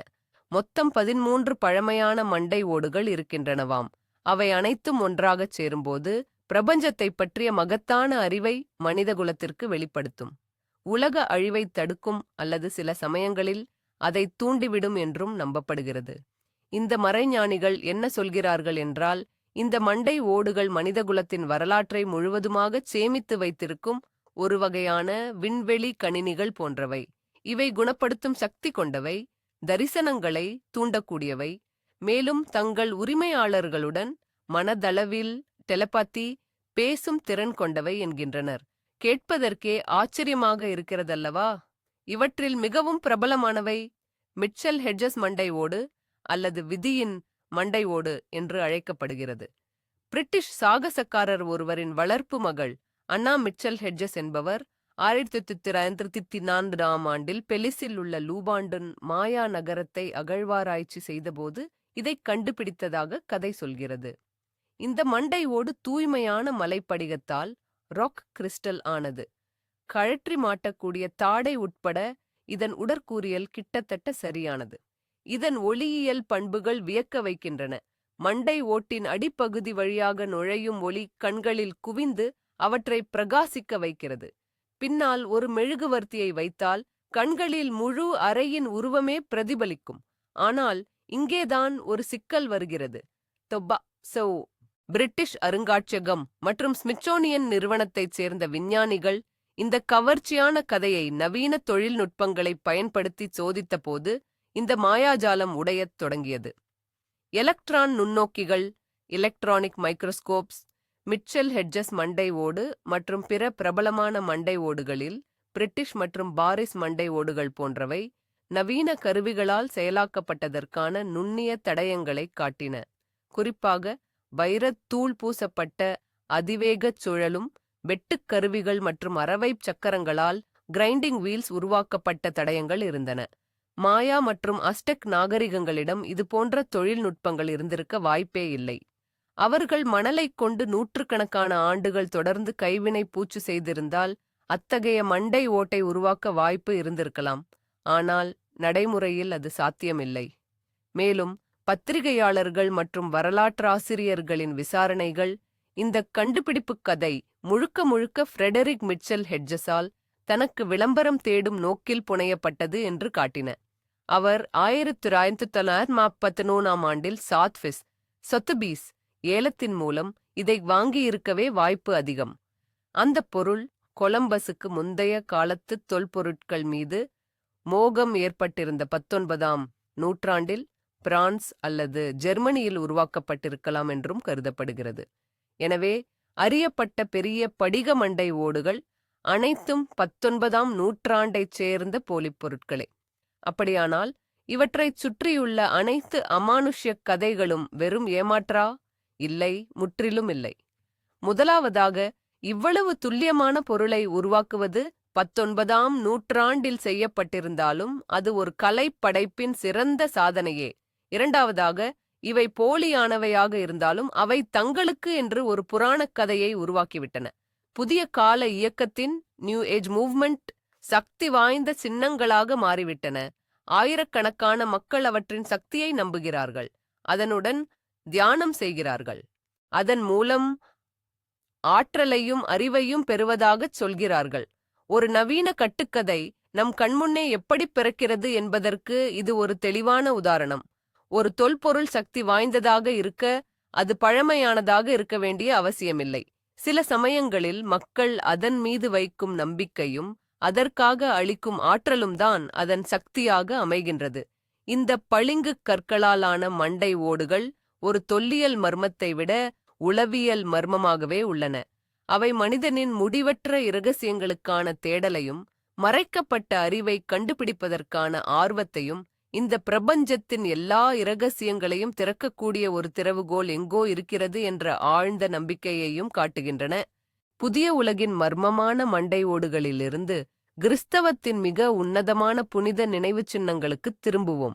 கிறிஸ்து சிலுவையில் அறையப்பட்ட பிறகு அவருடைய பாடுகளுடன் தொடர்புடைய பல பொருட்கள் வழிபாட்டுக்குரிய அம்சங்களாக மாறின. ஆனால் அவர் அறையப்பட்ட சிலுவையை விட வேறு எது முக்கியமாக இருக்க முடியும்? உயிரளிக்கும் ஆண்டவரின் சிலுவையின் துண்டுகள் கிறிஸ்தவ உலகில் மிகவும் பரவலான, அதே சமயம் மிகவும் சர்ச்சைக்குரிய நினைவுச் சின்னங்களாக கருதப்படுகின்றன. அவை கண்டெடுக்கப்பட்ட வரலாறு ஒரு புராணக் கதை போல உள்ளது. கிபி 4ஆம் நூற்றாண்டில் ரோமானிய பேரரசர் கான்ஸ்டன்டைன் மகானின் தாயார் ஹெலினா முதிய வயதிலும் ஜெருசலேமுக்கு புனிதப் பயணம் மேற்கொண்டார். அவருடைய கட்டளைப்படி இயேசு சிலுவையில் அறையப்பட்டதாக நம்பப்படும் கொல்கொதாவில் அகழ்வாராய்ச்சிகள் செய்யப்பட்டன. தொழிலாளர்கள் அங்கே 3 சிலுவைகளைக் கண்டுபிடித்தனர். இவற்றுள் எது உண்மையானதென்று கண்டறிய ஜெருசலேமின் பிஷப் மக்காரியஸ் ஒவ்வொரு சிலுவையையும் ஒரு நோயாளிப் பெண்ணின் மீது வைத்துப் பார்க்கும்படி பரிந்துரைத்தார். 2 சிலுவைகள் எந்த விளைவையும் ஏற்படுத்தவில்லை, ஆனால் 3வது சிலுவை அவளை குணப்படுத்தியது. இப்படியாக பாரம்பரியத்தின்படி உயிரளிக்கும் சிலுவை மீட்கப்பட்டது. சிலுவையின் ஒரு பகுதியை ஹெலினா ஜெருசலேமிலேயே விட்டுவிட்டார். மற்ற பகுதியையும் ஆணிகளையும் தன் மகனுக்காக கான்ஸ்டான்டினோபிலுக்கு அனுப்பி வைத்தார். இந்த நொடியிலிருந்துதான் அந்த நினைவுச் சின்னம் பல மடங்கு பெருகிய ஆச்சரியமான கதை தொடங்குகிறது. சிலுவையின் துண்டுகள் பேரரசர்களும் ஆயர்களும் மற்ற நாடுகளின் ஆட்சியாளர்களுக்கும் முக்கிய மடாலயங்களுக்கும் கொடுக்கக்கூடிய விலைமதிப்பற்ற பரிசுகளாக மாறின. சிலுவைப் போர்களின் போது அந்த மாவீரர்கள் ஐரோப்பாவிற்கு ஏராளமான மரச்சில்லுகளையும் துணுக்குகளையும் கொண்டு வந்தனர். அவை பின்னர் பேராலயங்கள் மற்றும் தேவாலயங்கள் முழுவதும் பரவின. ஆனால் இங்கேதான் சிக்கல் ஆரம்பித்தது. கிமு 16ஆம் நூற்றாண்டில், அதாவது மறுமலர்ச்சிக் காலத்தில், கத்தோலிக்க திருச்சபையை எதிர்த்த ஜான் கால்வின் போன்ற விமர்சகர்கள் ஒரு நையாண்டியுடன் குறிப்பிட்டனர். அறியப்பட்ட சிலுவையின் அனைத்து துண்டுகளையும் ஒன்றாகச் சேகரித்தால் அதைக் கொண்டு ஒரு கப்பலையே கட்ட முடியும். நினைவுச் சின்னங்களை வழிபடுவது சிலை வழிபாடு மற்றும் மோசடி என்று புரொட்டஸ்டன்ட்டுகள் கருதியதால் இந்த விமர்சனம் அதற்கு எதிரான ஒரு முக்கிய வாதமாக அமைந்தது. உண்மையில் அத்தனை துண்டுகள் இருக்கின்றனவா? 19ஆம் நூற்றாண்டில் பிரெஞ்சு அறிஞர் சார்லஸ் ரொஹால்ட் டி ஃப்ளூரி இந்த வாதத்தை சோதிக்க முடிவு செய்தார். அவர் ஒரு பெரும் முயற்சியை மேற்கொண்டார். அந்த நேரத்தில் உலகம் முழுவதும் அறியப்பட்ட ஜீவனுள்ள சிலுவையின் அனைத்து துண்டுகளையும் பட்டியலிட்டு அவற்றின் மொத்த அளவை கணக்கிட்டார். அதன் முடிவு ஆச்சரியமளிப்பதாக இருந்தது. அவரது கணக்கீட்டின்படி அனைத்து துண்டுகளின் மொத்த அளவு சுமார் 4000 கன சென்டிமீட்டர்கள் மட்டுமே. ஆனால் ஒரு மனிதன் அறையப்படக்கூடிய சிலுவையின் அளவு குறைந்தது 1,78,000 கன சென்டிமீட்டர்களாவது இருக்க வேண்டும். அதாவது அறியப்பட்ட அனைத்து நினைவுச் சின்னங்களும் ஒரே சிலுவையின் ஒரு சிறிய பகுதியை மட்டுமே கொண்டுள்ளன. இது அவற்றின் உண்மைத்தன்மையை நிரூபிக்கவில்லை என்றாலும் சந்தேகவாதிகளின் முக்கிய வாதத்தை இது நிச்சயமாக மறுக்கிறது. ஆனால் அவை உண்மையானவையா என்று எப்படிச் சோதிப்பது? நூற்றாண்டுகளாக புதைக்கப்பட்ட இடங்கள் மற்றும் சேமிப்பு பெட்டிகளுக்குள் வைக்கப்பட்ட ஒரு சிறிய மரத்துண்டின் மீது கார்பன் காலக்கணிப்பு பரிசோதனை செய்வது நடைமுறையில் சாத்தியமற்றது. விஞ்ஞானிகளால் மரத்தின் வகையை மட்டுமே தீர்மானிக்க முடியும். ஆராயப்பட்ட பெரும்பாலான துண்டுகள் பைன் மரத்தால் ஆனவை. இது 2000 ஆண்டுகளுக்கு முன்பு பாலஸ்தீனத்தில் வளர்ந்த மரங்களுக்கு பொருந்துகிறது. ஆனால் மீண்டும் சொல்கிறேன், இது எதையும் நிரூபிக்கவில்லை. உயிரளிக்கும் சிலுவையின் துண்டுகளைச் சுற்றியுள்ள புதிர் என்பது நம்பிக்கை மற்றும் விசுவாசத்தைப் பற்றிய புதிர். ஒரு விசுவாசிக்கு அத்தகைய நினைவுச் சின்னத்தைத் தொடுவது என்பது சுவிசேஷ நிகழ்வுகளுடன் உள்ள தொடர்பை உணர்வு பூர்வமாக உணரும் ஒரு வாய்ப்பாகும். சந்தேகவாதிக்கு அது பழைய மரத்தின் ஒரு துண்டு மட்டுமே. எப்போதும் போல உண்மை எங்கோ நடுவில் உள்ளது. ஆயிரக்கணக்கான துண்டுகளுக்கு மத்தியில் யாத்ரீகர்களை ஈர்ப்பதற்காக இடைக்காலத்தில் உருவாக்கப்பட்ட பல போலிகள் உள்ளன என்பதில் சந்தேகமில்லை. ஆனால் அவற்றுள் ஒன்று கூட உண்மையிலேயே கிறிஸ்துவின் கைகளின் தொடுதலை அறிந்திருக்கவில்லை என்று யாரால் உறுதியாகச் சொல்ல முடியும்? இந்த நிச்சயமற்ற தன்மையே இந்த நினைவுச் சின்னத்தை உயிர்ப்புடன் வைத்திருக்கிறது. மேலும் ஒவ்வொரு தலைமுறையும் அதன் உண்மைத்தன்மை குறித்த கேள்வியை மீண்டும் ஒருமுறை தனக்குள்ளேயே தீர்க்கும்படி செய்கிறது. வேதாகமக் கதைகளில் இருந்து சற்று விலகி ஐரோப்பிய புராணக் கதைகளை பார்ப்போம். இவை கிறிஸ்துவ தொன்மவியலுடன் நெருக்கமாக பிணைந்தவைதான். கல்லில் குத்தப்பட்ட வாள் இந்த வார்த்தைகளைக் கேட்டதுமே அரசர் ஆர்தர், வட்டமேஜை வீரர்கள், மாயவித்தைக்காரன் மெர்லின் மற்றும் கேமலோட் கோட்டை ஆகியவை நம் மனதில் சட்டென வந்து போகும்.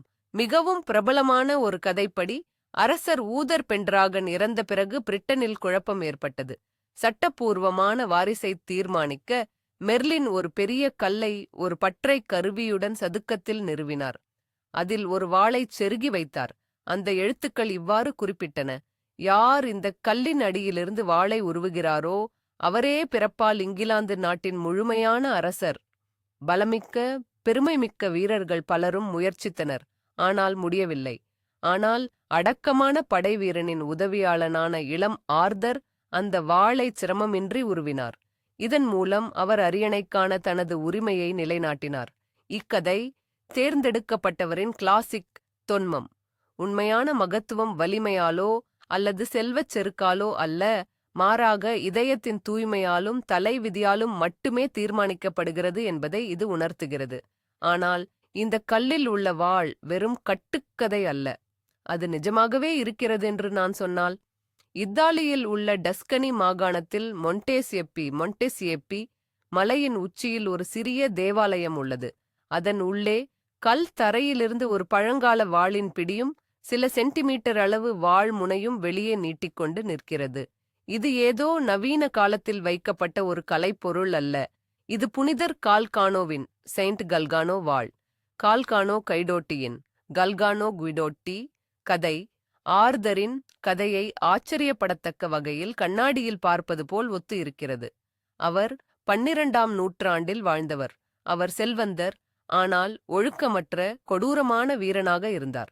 ஒரு நாள் தலைமை தூதனான மைக்கேல் அவருக்கு தரிசனம் கொடுத்து உலக வாழ்க்கை ஆசைகளை துறக்கச் சொன்னார். இதைக் கேட்ட கால்கானோ சிரித்தார். என் வாளை கல்லில் செருகுவது என் வாழ்க்கையை மாற்றிக்கொள்வதை விட எளிதானது என்று கேலியாகச் சொன்னார். இதைச் சொல்லிவிட்டு வாள் உடைந்து போகும் என்று எதிர்பார்த்து தன் வாளால் பாறையை ஓங்கி அடித்தார். ஆனால் அவருக்கு ஆச்சரியமளிக்கும் விதமாக அந்த வாள் வெண்ணெயில் கத்திப்போவது போல கல்லுக்குள் மிக எளிதாகச் சென்று விட்டது. இந்த அற்புதத்தைக் கண்டு அதிர்ச்சி அடைந்த கால்கானோ வீர வாழ்வை துறந்து துறவியாகி அந்த இடத்தின் அருகில் குடியேறினார். அவர் இறந்த பிறகு அவருக்கு புனிதர் பட்டம் வழங்கப்பட்டது. அந்த வாளைச் சுற்றி ஒரு தேவாலயம் கட்டப்பட்டது. நீண்ட காலமாக இது வெறும் அழகிய கட்டுக்கதைதான் என்றும் வாள் ஒரு போலியான பொருள் என்றும் நம்பப்பட்டு வந்தது. ஆனால் அண்மையில் நடந்த அறிவியல் ஆய்வுகள் இக்கதையை வேறொரு கோணத்தில் பார்க்க வைத்தன. பாவையா பல்கலைக்கழக யூனிவர்சிட்டி ஆஃப் பேவியா விஞ்ஞானிகள் அந்த புனித சின்னத்திற்கு சேதம் ஏற்படுத்தாமல் இருக்க ராடார் ஸ்கேனிங்கை பயன்படுத்தி வாளின் உலோக ஆராய்ச்சியை மேற்கொண்டனர். அதன் முடிவுகள் என்னவென்றால், வாளின் உலோக அமைப்பும் பாணியும் கால்கானோ வாழ்ந்த 12ஆம் நூற்றாண்டுடன் முழுமையாக ஒத்துப்போகின்றன. அதற்கும் மேலாக வாள் இருக்கும் கல்லின் அடியில் ஒரு குழியுள்ளதென்றும் அதற்குள் மனித எலும்புகள் போல தோற்றமளிக்கும் 2 பொருட்கள் இருக்கின்றன என்றும் ராடார் காட்டுகிறது. இது இன்னொரு புராணக் கதையுடன் ஒத்துப்போகிறது. கால்கானோவை கொலை செய்ய பிசாசு அனுப்பிய ஆட்களை ஓநாய்கள் கொன்றுவிட்டன என்றும் அவர்களின் எலும்புகள் அங்கேயே மண்ணில் புதைந்து போயின என்றும் அந்த கதை சொல்கிறது. நிச்சயமாக இந்த வாள் ஏதோ ஒரு அற்புதமாக கல்லுக்குள் நுழைந்தது என்று நிரூபிக்க முடியாது. ஒருவேளை பாறையில் வெடிப்பு இருந்திருக்கலாம், அல்லது இது பின்னர் யாராவது செருகி இருக்கலாம். ஆனால் ஒரு உண்மை நிலைக்கிறது. இத்தாலியில் 12ஆம் நூற்றாண்டைச் சேர்ந்த உண்மையான நம்பகமான வாள் ஒன்று கல்லில் செருகப்பட்டிருக்கிறது. மேலும் இதில் மிகவும் ஆச்சரியமான விஷயம் என்னவென்றால், புனிதர் கால்கானோ பற்றிய கதை ஆர்தரின் கதைகளில் கல்லில் உள்ள வாள் குறித்த முதல் எழுத்துப்பூர்வமான குறிப்புகள் வெளிவருவதற்கு முன்பே வந்திருக்கிறது. இது சில ஆய்வாளர்களை அதிர்ச்சியூட்டும் ஒரு கருதுகோளுக்கு இட்டுச் சென்றது. கால்கானோவின் வாள் ஆர்தரின் கதையை பார்த்து உருவாக்கப்பட்ட பிரதி அல்ல. மாறாக டஸ்கனியில் நிகழ்ந்த இந்த நிஜமான அதிசயத்தைப் பற்றிய கதைகள் இடைக்கால புதின எழுத்தாளர்களின் காதுகளுக்குச் சென்று உலக இலக்கியத்தின் மிகவும் பிரபலமான அத்தியாயங்களில் ஒன்றை உருவாக்க அவர்களுக்கு உத்வேகம் அளித்திருந்தால் என்னவாகும். இதன் மூலம் நிஜமான ஒரு கிறிஸ்துவ புனிதர் ஒரு புராணக் கதை அரசரின் முன்னோடியாக புரோட்டோடைப் இருந்திருக்கலாம். மொண்டேசியப்பியில் உள்ள இந்த கல்லின் வாள் வரலாறு, கட்டுக்கதை, மதம் ஆகியவற்றுக்கு இடையேயான எல்லைகளை மங்கலாக்கும் ஒரு அற்புதமான தொல்பொருளாகும். மிகவும் நம்ப முடியாத புராணக் கதைகளுக்கு கூட ஒரு திடமான நிஜமான அடிப்படை இருக்கலாம் என்பதை இது நமக்கு நினைவூட்டுகிறது. நாம் ஏற்கனவே கிறிஸ்துவின் உடலின் அச்சுப்பதிந்த டியூரின் சவத்துணியை பற்றி பேசியிருக்கிறோம். ஆனால் கிறிஸ்தவ மரபில் இதைவிட குறைவில்லாத மர்மமான வேறொரு மனித கரங்களால் உருவாக்கப்படாத உருவம் உள்ளது. அதுதான் மாண்டிலியன் அல்லது கைப்படாத திருவுருவம். ஐதீகத்தின்படி இயேசு உயிருடன் இருந்தபோதே அவருடைய முகம் பதிந்த ஒரு கைக்குட்டை அல்லது துணிதான் இது. இதற்கான கதை பின்வருமாறு. ஏதேசா நகரத்தின் அரசன் அப்கார் தொழுநோயால் பாதிக்கப்பட்டிருந்தான். இயேசுவின் அற்புதங்களைப் பற்றி கேள்விப்பட்ட அவன் இயேசுவின் உருவத்தை வரைய ஒரு ஓவியரை அனுப்பி வைத்தான். ஆனால் கலைஞனால் இயேசுவின் உருவத்தை வரைய முடியவில்லை. கிறிஸ்துவின் முகம் அவ்வளவு பிரகாசமாக ஜொலித்தது. அப்பொழுது இயேசு தன் முகத்தை கழுவி ஒரு துணியால் துடைக்க அந்த துணியில் அவருடைய உருவம் அற்புதம் போல பதிந்தது. அந்த துணி அரசன் அப்காருக்கு அனுப்பப்பட்டது. அதைத் தொட்ட உடனேயே அவன் குணமடைந்தான். இந்த உருவம்தான் எதேசாவின் முக்கிய புனிதச் சின்னமாகவும் பாதுகாவலனாகவும் மாறியது. அது மனித கரங்களால் அல்ல, கடவுளால் உருவாக்கப்பட்டது என்று போற்றப்பட்டது. அது பல நூற்றாண்டுகளாக அந்த நகரிலேயே பாதுகாக்கப்பட்டது. 10ஆம் நூற்றாண்டில் பைசாண்டிய பேரரசர் ஒருவர் இந்த சின்னத்தை பெற விரும்பி எதேசாவை முற்றுகையிட்டார். அவர் நகரத்தையும் கைதிகளையும் விடுவிப்பதற்கு பதிலாக மாண்டிலியனை பெற்றுக்கொண்டார். அந்த திருவுருவம் மாபெரும் வெற்றியுடன் கான்ஸ்டான்டினோபிலுக்கு எடுத்துச் செல்லப்பட்டு அரசரின் அரண்மனையில் வைக்கப்பட்டது. ஆனால் 1904ஆம் ஆண்டில் சிலுவை போர் வீரர்கள் கான்ஸ்டான்டினோப்போலை கைப்பற்றி சூறையாடிய பிறகு மாண்டிலியனின் தடயம் மர்மமான முறையில் மறைந்தது. அது எங்கே போனது? இங்கேதான் டியூரின் சவத்துணியுடன் இதை நேரடியாக இணைக்கும் மிகவும் சுவாரஸ்யமான பகுதி தொடங்குகிறது. வரலாற்றாசிரியர் இயன் வில்சன் போன்ற சில ஆய்வாளர்கள் ஒரு துணிச்சலான கோட்பாட்டை முன்வைக்கிறார்கள். மாண்டிலியனும் சவத்துணியும் ஒரே பொருள்தான். அவர்கள் என்ன நினைக்கிறார்கள் என்றால், எதேசாவிலும் கான்ஸ்டான்டினோப்பிலும் சவத்துணி பலமுறை மடிக்கப்பட்டு அதில் பதிந்திருந்த முகம் மட்டுமே தெரியும்படி வைக்கப்பட்டிருக்கலாம். அதனால்தான் அது ஒரு சிறிய கைக்குட்டை அல்லது சதுரத் துண்டு என்று விவரிக்கப்பட்டது. இந்த கோட்பாட்டிற்கு வலு சேர்க்கும் சில உண்மைகள் உள்ளன. முதலாவதாக, மாண்டிலியனை பிரதிபலிக்கும் பல பைசாண்டியச் சிலைகள் மற்றும் நாணயங்களில் சவத்துணியில் உள்ள நபரைப் போலவே இயேசுவும் தனித்துவமான அம்சங்களுடன், அதாவது நீண்ட கூந்தல், சாடி, குறிப்பிட்ட மூக்கு வடிவம் சித்தரிக்கப்பட்டுள்ளார். இத்தனை ஒற்றுமைகள் தற்செயலானதாக இருக்க வாய்ப்பில்லை. இரண்டாவதாக, கான்ஸ்டான்டினோபிலில் முகம் பதிந்த கைக்குட்டை தவிர கிறிஸ்துவின் முழு உடலின் அச்சுப்பதிந்த மற்றொரு புனிதச் சின்னமும் இருந்தது என்பதற்கு வரலாற்றுச் சான்றுகள் உள்ளன. ஒருவேளை ஒரு காலகட்டத்தில் இவை இரண்டும் ஒரே பொருள்தான் என்று தெரிந்திருக்கலாம். கான்ஸ்டான்டினோபோலின் சூறையாடலுக்குப் பிறகு இந்த சின்னம் டெம்ப்ளர் நைட்ஸ் கையில் சிக்கியிருக்கலாம். அவர்களின் அமைப்பு அழிக்கப்பட்ட பின்னரே இது 14ஆம் நூற்றாண்டில் பிரான்சில் மீண்டும் வெளியே வந்தது. அங்கிருந்துதான் நமக்குத் தெரிந்த இதன் வரலாறு தொடங்குகிறது. இந்த கோட்பாடு டியூரின் சவத்துணியின் வரலாற்றில் பிரான்சில் தோன்றியதற்கு முந்தைய இருண்ட காலத்தை நேர்த்தியாக நிரப்புகிறது. இது உண்மையானால் சவத்துணியின் வரலாறு 1000 வருடங்கள் பழமையானதாகவும் நம்பகத்தன்மை வாய்ந்ததாகவும் அமையும். ஆனால் இதில் சில சிக்கல்களும் உள்ளன. மாண்டிலியனின் விளக்கங்கள் உயிருள்ள, கண் திறந்த இயேசுவின் உருவத்தை குறிப்பிடுகின்றன. ஆனால் சவத்துணியிலோ இறந்த ஒருவரின் உருவம் பதிந்துள்ளது. இந்த கோட்பாட்டை ஆதரிப்பவர்கள், உருவத்தை பிரதிபலித்த ஓவியர்கள் அதை விதிகளுக்கு ஏற்ப உயிருடன் ஆக்கினார்கள் என்று விளக்கமளிக்கின்றனர். மற்றொரு கருத்து என்னவென்றால், மாண்டிலியன் ஒரு தனிப் பொருளாகவே இருந்தது என்றும் 1804க்குப் பிறகு அது ரோம் நகருக்குச் சென்று இப்போது வெரோனிகாவின் துணி என்ற பெயரில் பாதுகாக்கப்படுவதாகவும் கூறுகிறது. சிலுவையைச் சுமந்து கோல்கோதாவுக்குச் சென்ற இயேசுவின் முகத்தை வெரோனிகா துடைத்த கதை அரசன் அப்காரின் கதையைப் போலவே மிகவும் ஒத்திருக்கிறது.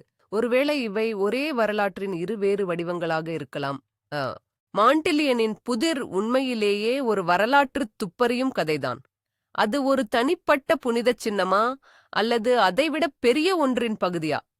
மறைந்து போன இந்த மர்மமான உருவத்தின் பாதையை மீட்டெடுக்க மறைமுகமான ஆதாரங்களைச் சேகரிப்பதைத் தவிர வேறு வழி நமக்கு இல்லை. ஒருவேளை உலக மதங்களில் ஒன்றின் நிறுவனரின் மிகத் துல்லியமான, மிகத் தொன்மையான உருவமாக இது இருக்கக்கூடும். நிலைத்த சிலைகளைப் பற்றி பேசியதிலிருந்து நம் கண்முன்னே திரும்பத் திரும்ப நடக்கும் ஒரு அதிசயமாகிய புனித ஜானுவாரியஸின் இரத்தத்தைப் பற்றி பார்ப்போம். ஜானுவாரியஸ் ஒரு ஆயராகவும் தியாகியாகவும் இருந்தவர். கிபர்பி 305ஆம் ஆண்டில் பேரரசர் டயோக்ளேஷியனின் கிறிஸ்தவ எதிர்ப்பு காலத்தில் இவர் தூக்கிலிடப்பட்டார்.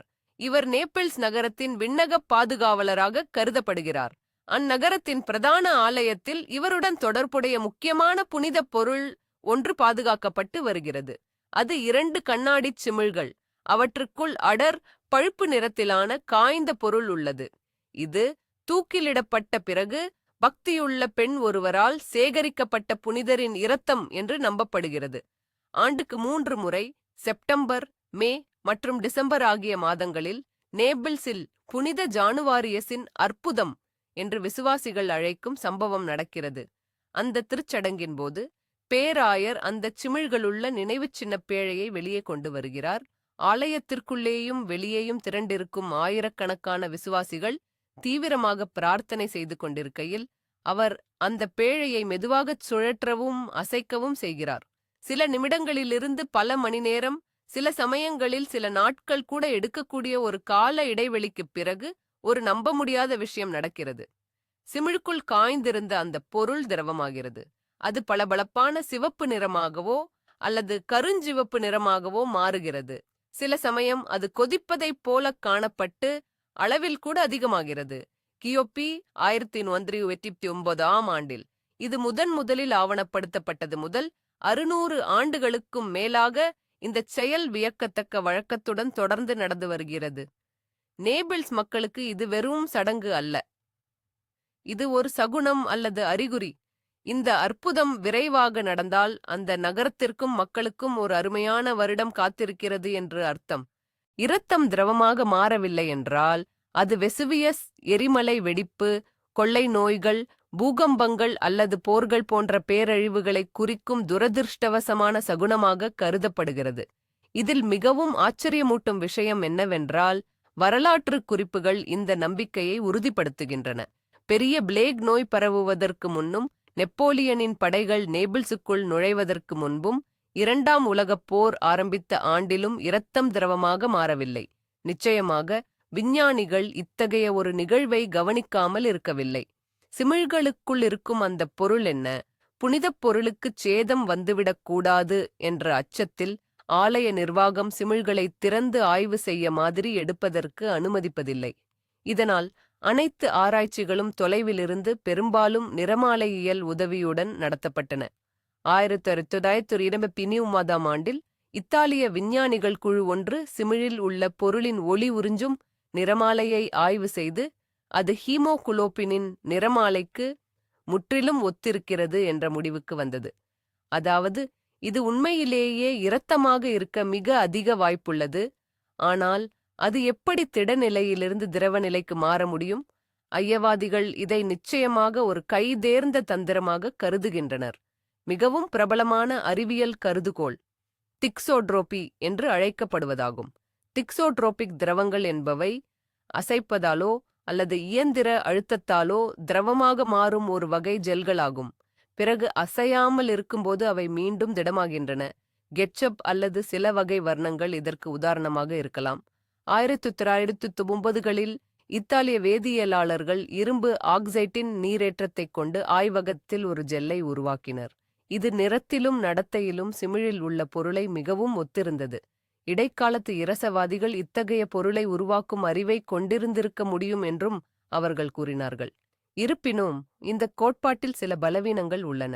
முதலாவதாக, பேராயர் மெதுவான சீரான அசைவுகளை மட்டுமே செய்கிறார். யாரும் அந்த பேழையை வேகமாக ஆட்டிப் பார்ப்பதில்லை. இரண்டாவதாக, திரவமாதல் எப்போதும் நடப்பதில்லை. சில சமயங்களில் பல மணி நேரம் எடுத்துக்கொள்கிறது. சில சமயங்களில் அது நடக்காமலும் போய்விடுகிறது. ஒரு எளிய இரசாயன செயல்முறைக்கு இது வினோதமானது.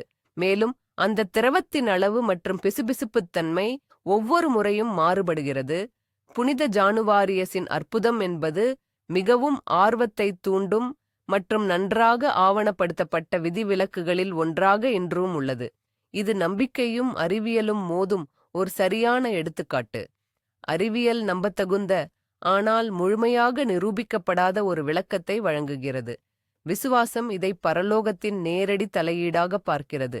நேபிள்ஸ் மக்கள் தங்கள் பாதுகாவலரின் இரத்தம் மீண்டும் திரவமாக மாறும் என்றும் அது அவர்களுக்கு ஒரு சிறந்த எதிர்கால நம்பிக்கையை வழங்கும் என்றும் தொடர்ந்து பிரார்த்தனை செய்கிறார்கள், நம்புகிறார்கள். இப்போது நாட்டார் நம்பிக்கைகளின் இன்னும் இருண்ட அபாயகரமான மூலைகளுக்குள், அதாவது மதம் மற்றும் கருப்பு மாயவித்தைக்கு இடையேயான மிக மெல்லிய எல்லைக்குள் நுழைவோம். அதுதான் புகழின் கை, ஹேண்ட் ஆஃப் க்ளோரி. ஐரோப்பிய நாட்டார் கதைகளில் இடம்பெறும் மிகவும் பயங்கரமான மற்றும் விசித்திரமான கலைப்பொருட்களில் இதுவும் ஒன்றாகும். தூக்கிலிடப்பட்ட ஒரு கொலையாளியின் பதப்படுத்தப்பட்ட இடது கையை கற்பனை செய்து பாருங்கள். அந்த கையின் இறுக்கப்பட்ட விரல்களின் நுனியில் அதே குற்றவாளியின் கொழுப்பால் செய்யப்பட்டு அவனது முடியால் திரியிடப்பட்ட மெழுகுவர்த்திகள் ஏற்றப்படும். இந்த பயங்கரமான மெழுகுவர்த்தி தாங்கிக்கு பல மாய சக்திகள் இருப்பதாக நம்பப்பட்டது. இதன் மிக முக்கியமான சக்தி, திருடன் உள்ளே நுழையும் வீட்டில் உள்ள அனைவரையும் ஆழ்ந்த மரண உறக்கத்தில் ஆழ்த்துவதுதான். மெழுகுவர்த்திகள் எரிந்து கொண்டிருக்கும் வரை கதவுகளும் பூட்டுகளும் தாமாகவே திறக்கும். மக்கள் எழுந்திருக்க முடியாது. அந்த கொடூரமான சுடரை பால் அல்லது இரத்தத்தால் மட்டுமே அணைக்க முடியும். தண்ணீர் அதற்கு எதிரே பயனற்றது. ஒருவேளை அந்த மெழுகுவர்த்தி விரல்களில் ஏதேனும் ஒன்று எரியவில்லை என்றால் வீட்டில் யாரோ ஒருவர் விழித்திருக்கிறார் என்று அர்த்தம். இந்த நம்பிக்கை எங்கிருந்து வந்தது என்பது தெளிவாக இல்லை. புகழின் கை என்ற இந்த பெயரே பிரெஞ்சு வார்த்தையான மெயின் டி க்ளோர், மான் டு க்ளோர் என்பதன் சிதைந்த வடிவமாக இருக்கலாம். அதுவும் மந்திரகோரா, மான்ட்ராகோர் என்ற மந்திர மூலிகையின் பெயரிலிருந்து வந்திருக்க வாய்ப்புள்ளது. மனித உருவத்தை ஒத்திருக்கும் மந்திரகோரா வேர் சக்தி வாய்ந்த மாயக் கருவியாக கருதப்பட்டது. அதன் சக்திகள் காலப்போக்கில் இந்த கொடூரமான கைக்கு மாற்றப்பட்டிருக்கலாம். இந்த கை ஒரு குறிப்பிட்ட சடங்கின்படி தயாரிக்கப்பட வேண்டும். தூக்கிலிடப்பட்டவனின் கையை இரவில் வெட்டி எடுத்து பின்னர் உப்பு தடவி சூரிய ஒளியில் அல்லது மூலிகைகளுடன் ஒரு சூளையில் உலர்த்தி அதன் பிறகுதான் பயன்படுத்த தயாராகிறது. இவையெல்லாம் ஹாரி பாட்டர் புத்தகங்களில் வரும் ஒரு பயங்கரமான கதை போலத் தோன்றலாம். ஆனால் இதில் ஆச்சரியமான விஷயம் என்னவென்றால் அத்தகைய ஒரு கலைப்பொருள் இன்று வரை நம்மிடம் உள்ளது. இது இங்கிலாந்தில் உள்ள விட்பி நகரின் அருங்காட்சியகத்தில் வைக்கப்பட்டுள்ளது. ஒரு பழைய வீட்டின் சுவரில் கண்டுபிடிக்கப்பட்ட உண்மையான உலர்ந்த மனிதக் கை அது. இது நிச்சயமாக மனிதக் கைதான் என்றும் அதனை பாதுகாக்கும் முறை பண்டைய கால விளக்கங்களுக்கு ஒத்திருப்பதாகவும் ஆய்வுகள் உறுதிப்படுத்தியுள்ளன. சரி, இதற்கு மதத்திற்கும் என்ன தொடர்பு? முதல் பார்வையில் எந்த தொடர்பும் இல்லை. இது தூய கருப்பு மாய வித்தை. ஆனால் ஆழமாக பார்த்தால் மதச் சடங்குகளின் ஒரு திரிந்த சாயலை இங்கே காணலாம். புனிதர்களின் நினைவுச் சின்னங்களை வழிபடுவது, ஒரு நீதியுள்ளவரின் உடல் பகுதி அவரது அற்புத சக்தியை தக்க வைத்துக் கொள்கிறது என்று நம்புவது. இது ஒரு குற்றவாளியின் கையின் சக்தி மீதான நம்பிக்கையைப் போலவே இருக்கிறது, ஆனால் முற்றிலும் எதிர்மறையான பார்வையில். இரண்டிலும் ஒரு பௌதீகப் பொருள் மனிதனிடமிருந்து அவன் மரணிக்கும் தருணத்தில் பெற்ற இயற்கைக்கு அப்பாற்பட்ட சக்தியை தாங்க முடியும் என்ற கருத்தைக் காண்கிறோம். ஒரு இடத்தில் அது புனிதத்தின் ஆற்றல், மற்றொன்றில் அது பாவம் மற்றும் வன்முறையின் ஆற்றல். மேலும் புகழின் கை என்பது நாட்டார் மதத்திற்கு ஃபோக் ரிலிஜன் ஒரு தெளிவான உதாரணம். மத்திய காலங்களில் வாழ்ந்த எளிய மக்கள் கிறிஸ்தவக் கோட்பாடுகளுடன் பண்டைய பாரம்பரிய மூட நம்பிக்கைகளையும் கலந்து வாழ்ந்தார்கள். அவர்கள் ஞாயிற்றுக்கிழமைகளில் தேவாலயத்திற்குச் சென்றாலும் அதே நேரத்தில் வன தேவதைகள் மீதும் மாய தாயத்துக்கள் மீதும் நம்பிக்கை வைத்திருந்தார்கள். இந்த புகழின் கை என்பது அதிகாரப்பூர்வமான மத வரலாற்றின் அடியில் எப்போதும் இருக்கும் மனித உளவியலை புரிந்து கொள்வதற்கு மிக முக்கியமான நம்பிக்கைகள், அச்சங்கள் மற்றும் சடங்குகளின் நிழல் அடுக்கை நமக்கு நினைவூட்டுகிறது. இது நம்மை நடுங்க வைக்கும் ஒரு கலைப்பொருள், ஆனால் அதே சமயம் மனித இயல்பின் இருண்ட பக்கத்தை பற்றியும் பயங்கரமான வழிகளில் கூட உலகத்தின் மீது ஆதிக்கம் செலுத்த அது மேற்கொள்ளும் முடிவற்ற தேடலை பற்றியும் இது நமக்கு நிறைய கூறுகிறது. ஒரு தீய கையை விட்டு அதே அளவு பயங்கரமான மற்றொரு புத்தகத்திற்கு வருவோம். அதுதான் கோடெக்ஸ் ஜிகாஸ் அல்லது பிசாசின் பைபிள். இன்றுள்ள இடைக்கால கையெழுத்து பிரதிகளில் இதுவே மிகப்பெரியது. இதன் அளவுகள் நம்மை வியக்க வைக்கின்றன. 92 சென்டிமீட்டர் உயரம், 50 சென்டிமீட்டர் அகலம், 22 சென்டிமீட்டர் தடிமன். இதன் எடை 75 கிலோகிராம். இப்படியொரு புத்தகத்தை உருவாக்க 160 கழுதைகளின் தோள்கள் தேவைப்பட்டுள்ளன. ஆனால் இதன் பிரபலம் அதன் அளவோடு மட்டும் நின்றுவிடவில்லை. உள்ளே முழுமையான பைபிள் உரையுடன் ஜோசபஸ் ஃப்ளேவியஸின் யூதப் பழங்கதைகள், செவில்லின் இசிடோர் எழுதிய சொற்பிறப்பியல், மருத்துவக் கட்டுரைகள், மந்திரங்களின் தொகுப்பு, எல்லாவற்றுக்கும் மேலாக மிக முக்கியமாக ஒரு முழு பக்கத்தை ஆக்கிரமித்துள்ள பிசாசின் மாபெரும் படம் உள்ளது. இந்த காட்சியினாலும் இது உருவாக்கப்பட்ட விதத்தை பற்றிய தொன்மத்தினாலும் தான் இந்த பிரதிக்கு இந்த செல்லப்பெயர் வந்தது. ஒரு கதை என்ன சொல்கிறதென்றால், 13ஆம் நூற்றாண்டின் தொடக்கத்தில் இன்றைய செக் குடியரசின் பகுதியில் உள்ள போஹேமியாவில் இருந்த ஒரு மடாலயத்தில் இந்த காடெக்ஸ் எழுதப்பட்டதாம். ஒரு கொடிய குற்றம் செய்த துறவிக்கு உயிரோடு சுவர் எழுப்பப்பட்டு சிறை வைக்கப்படும் தண்டனை விதிக்கப்பட்டது. உயிரை காக்க அவர் மடத்தின் தலைவரிடம் ஒரே இரவில் மனித அறிவுக் களஞ்சியம் முழுவதையும் உள்ளடக்கிய ஒரு புத்தகத்தை எழுதி மடாலயத்தை பெருமைப்படுத்துவதாக உறுதியளித்தார். தனியாக இதை முடிக்க முடியாது என்பதை உணர்ந்த துறவி கடவுளிடம் அல்ல, பிசாசிடம் உதவி கேட்டார். புத்தகத்தை முடிக்க உதவினால் அதற்கு ஈடாக தன் ஆன்மாவை தருவதாக பேரம் பேசினார். பிசாசு சம்மதித்து விடியற்காலைக்குள் வேலையை முடிக்கத் துறவிக்கு உதவியது. நன்றி தெரிவிக்கும் விதமாக அந்த பிரதி எடுக்கும் துறவி ஒரு பக்கத்தில் தன் இணை ஆசிரியரின் உருவப்படத்தை வரைந்தான். நிச்சயமாக இது வெறும் தொன்மக் கதைதான். ஆனால் இந்த பிரதியின் அறிவியல் பகுப்பாய்வு சில அதிர்ச்சியூட்டும் உண்மைகளை கண்டறிந்துள்ளது. இவை இந்த கதையை இன்னும் மர்மமாக்குகின்றன. முதலாவதாக, கையெழுத்து பகுப்பாய்வு என்ன சொல்கிறதென்றால், முதல் பக்கம் முதல் கடைசி பக்கம் வரை புத்தகம் முழுவதும் ஒரே ஒருவரால் மட்டுமே எழுதப்பட்டுள்ளது. அந்த கையெழுத்து நம்ப முடியாத அளவிற்கு சீராகவும் ஒரே மாதிரியாகவும் இருக்கிறது. பல வருடங்கள் பணி நடந்திருந்தால் தவிர்க்க முடியாமல் தெரிந்திருக்க வேண்டிய சோர்வு, நோய் அல்லது வயதானதன் அறிகுறிகள் எதுவும் இல்லை. மைப்பொருள் கலவையும் கூட கையெழுத்து பிரதி முழுவதும் ஒரே மாதிரியாக உள்ளது.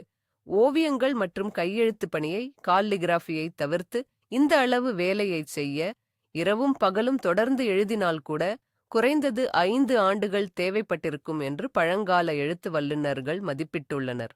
ஒரு சராசரி இடைக்காலத் துறவியின் வேலை நேரத்தை கணக்கில் கொண்டால் இதற்கு 20 முதல் 30 ஆண்டுகள் வரை ஆகியிருக்கும். இவ்வளவு நீண்ட காலத்திற்கு ஒரே நபரால் எப்படி கையெழுத்தின் முழுமையான தனித்துவத்தை அப்படியே தக்கவைக்க முடிந்தது? இது கோடெக்ஸ் ஜிகாஸின் முக்கிய மர்மங்களில் ஒன்றாகும். இரண்டாவதாக, அந்த புகழ்பெற்ற பிசாசின் படம். இது இடைக்கால புத்தக ஓவியங்களில் தனித்துவமானது. பிசாசு ஒரு அசிங்கமான அல்லது அருவருப்பான உயிரினமாக சித்தரிக்கப்படவில்லை. மாறாக, அது வலிமையான, கிட்டத்தட்ட ஒரு அரசனைப் போன்ற உருவமாக முழு பக்கத்தையும் ஆக்கிரமிக்கிறது. அது பாதி திரும்பிய நிலையில் குனிந்தபடி கைகளை உயர்த்தியவாறு அரச அதிகாரத்தின் அடையாளமான ஒரு ஏர்மைன் இடையாடையை மட்டும் அணிந்திருக்கிறது. இந்த பக்கம் அண்டை பக்கத்தில் உள்ள விண்ணுலக நகரத்தின் படத்துடன் முற்றிலும் முரண்படுகிறது. புத்தகம் தெய்வீக சக்தி மற்றும் பிசாசு சக்தி என இரு வழிகளை காட்டுவது போல உள்ளது. இன்னும் ஒரு மர்மம் உள்ளது. புத்தகத்தில் இருந்து 8 பக்கங்கள் கிழிக்கப்பட்டு உள்ளன. அவற்றில் என்ன இருந்தது? யாருக்கும் தெரியாது. அநேகமாக காடெக்ஸ் உருவாக்கப்பட்ட மடாலயத்தின் விதிமுறைகள் இருந்திருக்கலாம், அல்லது மிகவும் ஆபத்தான மந்திரங்கள் அல்லது சில இரகசிய வெளிப்பாடுகள் இருந்திருக்கலாம். அதை அடுத்தடுத்த உரிமையாளர்கள் மறைக்க தீர்மானித்திருக்கலாம். சம்பன் கோடெக்ஸ் ஜிகாஸ் பல கைகளைக் கடந்து இராணுவப் பொருட்களாக கொள்ளை போய் பல தீ விபத்துகளையும் தாண்டி வந்தது. இன்று அது ஸ்டாக்ஹோமில் உள்ள அரச நூலகத்தில் பாதுகாக்கப்பட்டு வருகிறது. இது வெறுமனே ஒரு புத்தகம் அல்ல. இது மனித உழைப்பு, பொறுமை மற்றும் ஒருவேளை விரக்தியின் நினைவு சின்னம். பிசாசுடனான ஒப்பந்தம் பற்றிய கதை இந்த சிறந்த படைப்பை உருவாக்க தேவைப்பட்ட மகத்தான, கிட்டத்தட்ட மனித சக்திக்கு அப்பாற்பட்ட முயற்சியின் உருவகமாகவே இருக்கலாம். ஆனால் அதன் சீரான வரிகளையும் பயங்கரமான உருவப்படத்தையும் பார்க்கும்போது சில மறு உலக சக்திகளின் உதவி இல்லாமல் இது சாத்தியமில்லை என்ற எண்ணத்தை நம்மால் தவிர்க்க முடியவில்லை. இரத்தம், உருவங்கள் சம்பந்தப்பட்ட அற்புதங்களை பற்றி நாம் முன்பே பார்த்தோம். இப்போது உலகத்தின் பல பகுதிகளில் அவ்வப்போது தோன்றி பெரும் உணர்ச்சி, சர்ச்சை மற்றும் யாத்திரைகளை தூண்டும் ஒரு நிகழ்வை பற்றி பேசலாம். அதுதான் ஆழும் சிலைகள். இதன் கதை மிகவும் எளிதானது, ஆனால் பயமுறுத்தும் வகையில் தொடர்ந்து நடந்து வருகிறது. பிளாஸ்டர், மரம் அல்லது பீங்கான் ஆகியவற்றால் செய்யப்பட்ட ஒரு சாதாரண தேவமரியா, இயேசு அல்லது ஏதேனும் ஒரு புனிதரின் சிலை திடீரென ஆழத் தொடங்குகிறது. அதன் கண்களிலிருந்து கண்ணீர், இரத்தம் அல்லது நறுமணத் தைலம் போன்ற திரவங்கள் கசிய ஆரம்பிக்கின்றன. இது தேவாலயம், மடாலயம் அல்லது ஒரு தனிப்பட்ட வீட்டில் கூட நடக்கலாம். இந்த அதிசய செய்தி உடனடியாக பரவுகிறது. ஆயிரக்கணக்கான விசுவாசிகள் அந்த சிலையை நேரில் காணவும், ஜெபிக்கவும், ஒருவேளை குணமடையவும் திரண்டு வருகின்றனர். பொதுவாக தேவாலய அதிகாரிகள் இந்த செய்திகளை மிகுந்த எச்சரிக்கையுடன் அணுகுகிறார்கள். அவர்கள் நீண்ட, தீவிர விசாரணையை தொடங்குகிறார்கள். ஒரு சிறப்பு குழு சாட்சிகளை விசாரித்து சிலையையும் அதன் சுற்றுப்புறச் சூழலையும் ஆய்வு செய்கிறது.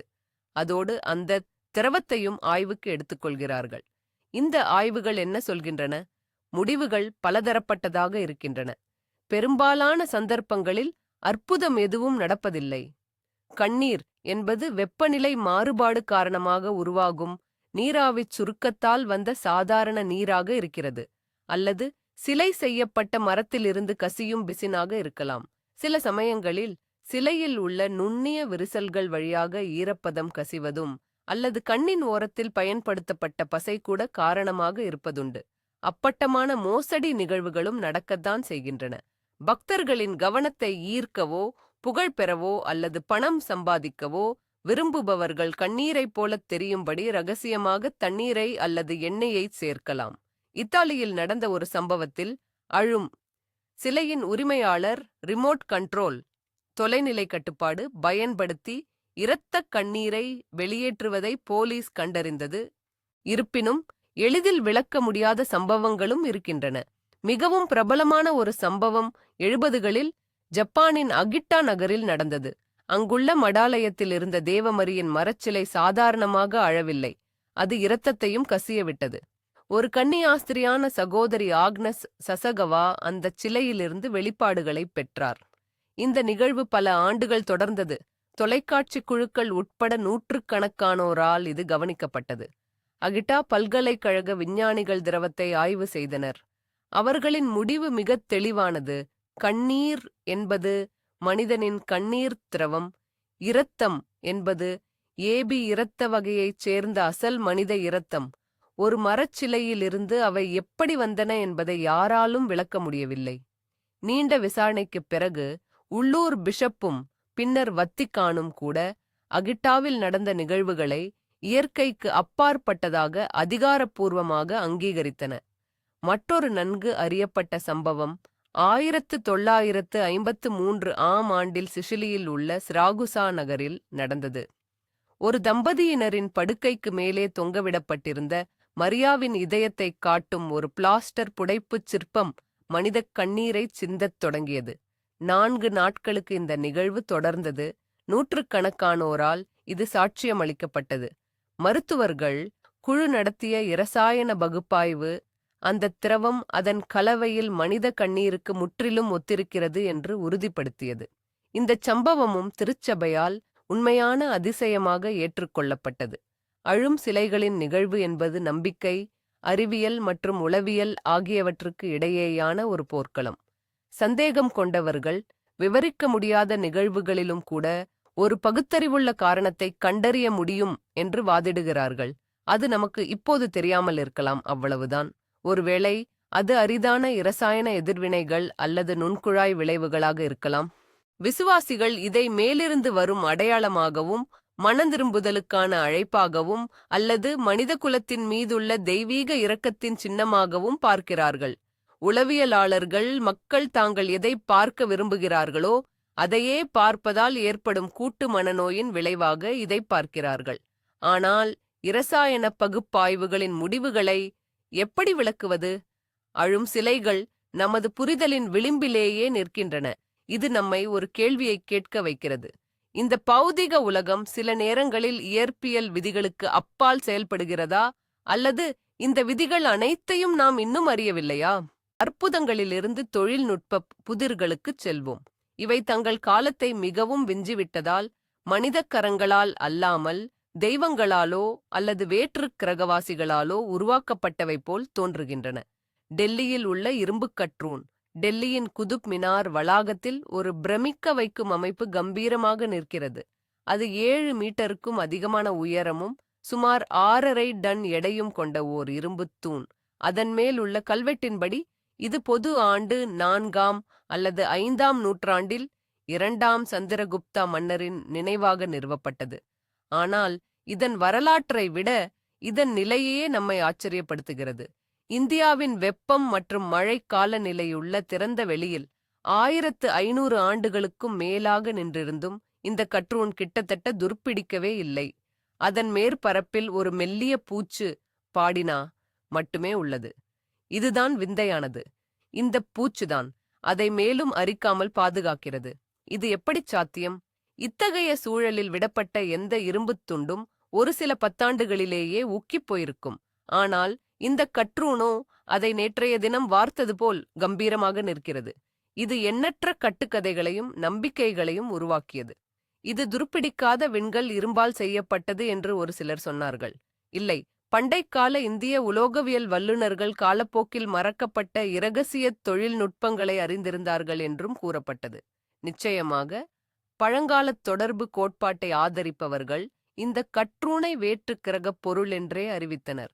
ஆனால் விஞ்ஞானம் என்ன சொல்கிறது? நவீன ஆய்வுகள் இந்த மர்மத்தின் திரையை ஓரளவுக்கு விலக்கியுள்ளன, ஆனால் முழுவதுமாக நீக்கவில்லை.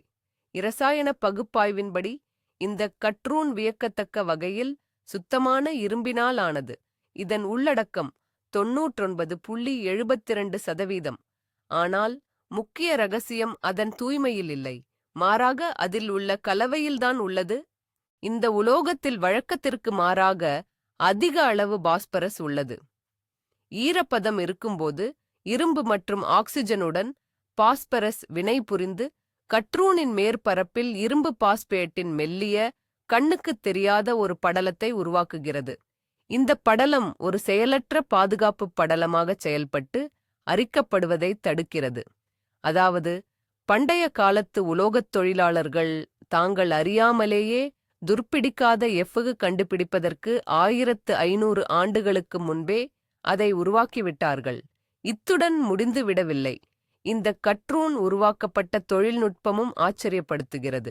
இது ஒரே வார்ப்பாக உருவாக்கப்பட்டது அல்ல, மாறாக கச்சா இரும்பின் தனித்தனி துண்டுகளை உலையில் அடித்து கொல்லன் வெல்டிங் முறையில் ஒன்றிணைத்து உருவாக்கப்பட்டது.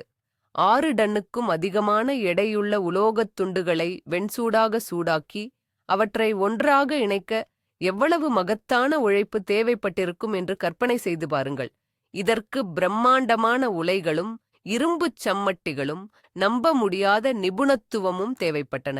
அந்த யுகத்தில் இந்திய உலோகவியலின் தரம் உலகின் மற்ற பகுதிகளுக்கு எட்ட முடியாத உச்சத்தில் இருந்தது. இதற்கும் மதத்திற்கும் என்ன சம்பந்தம்?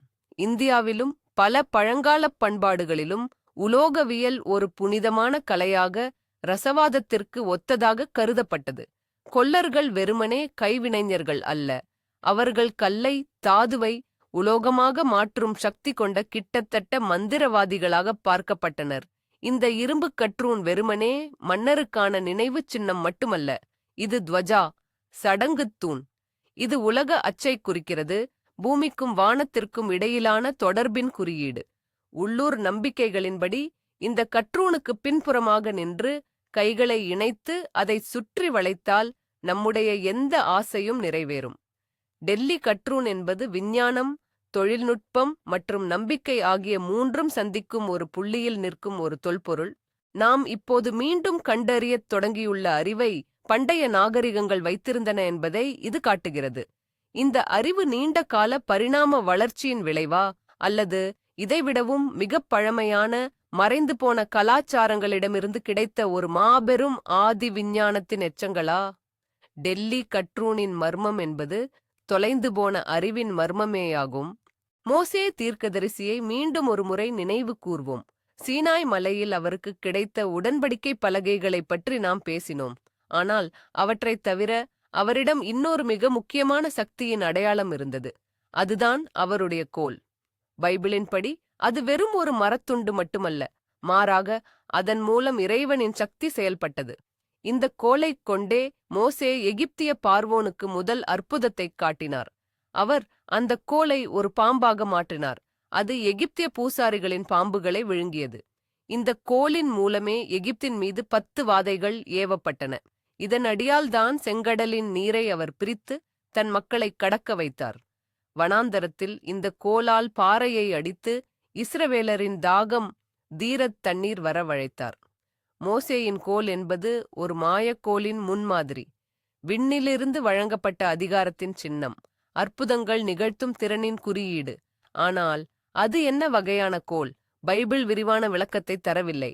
கடவுள் அழைப்பதற்கு முன் மோசே ஆடு மேய்க்க பயன்படுத்திய ஒரு சாதாரண தடி என்று மட்டுமே அது கூறுகிறது. சில மரபுகள் அது பாதாம் மரத்தால் ஆல்மண்டு செய்யப்பட்டதாக கூறுகின்றன.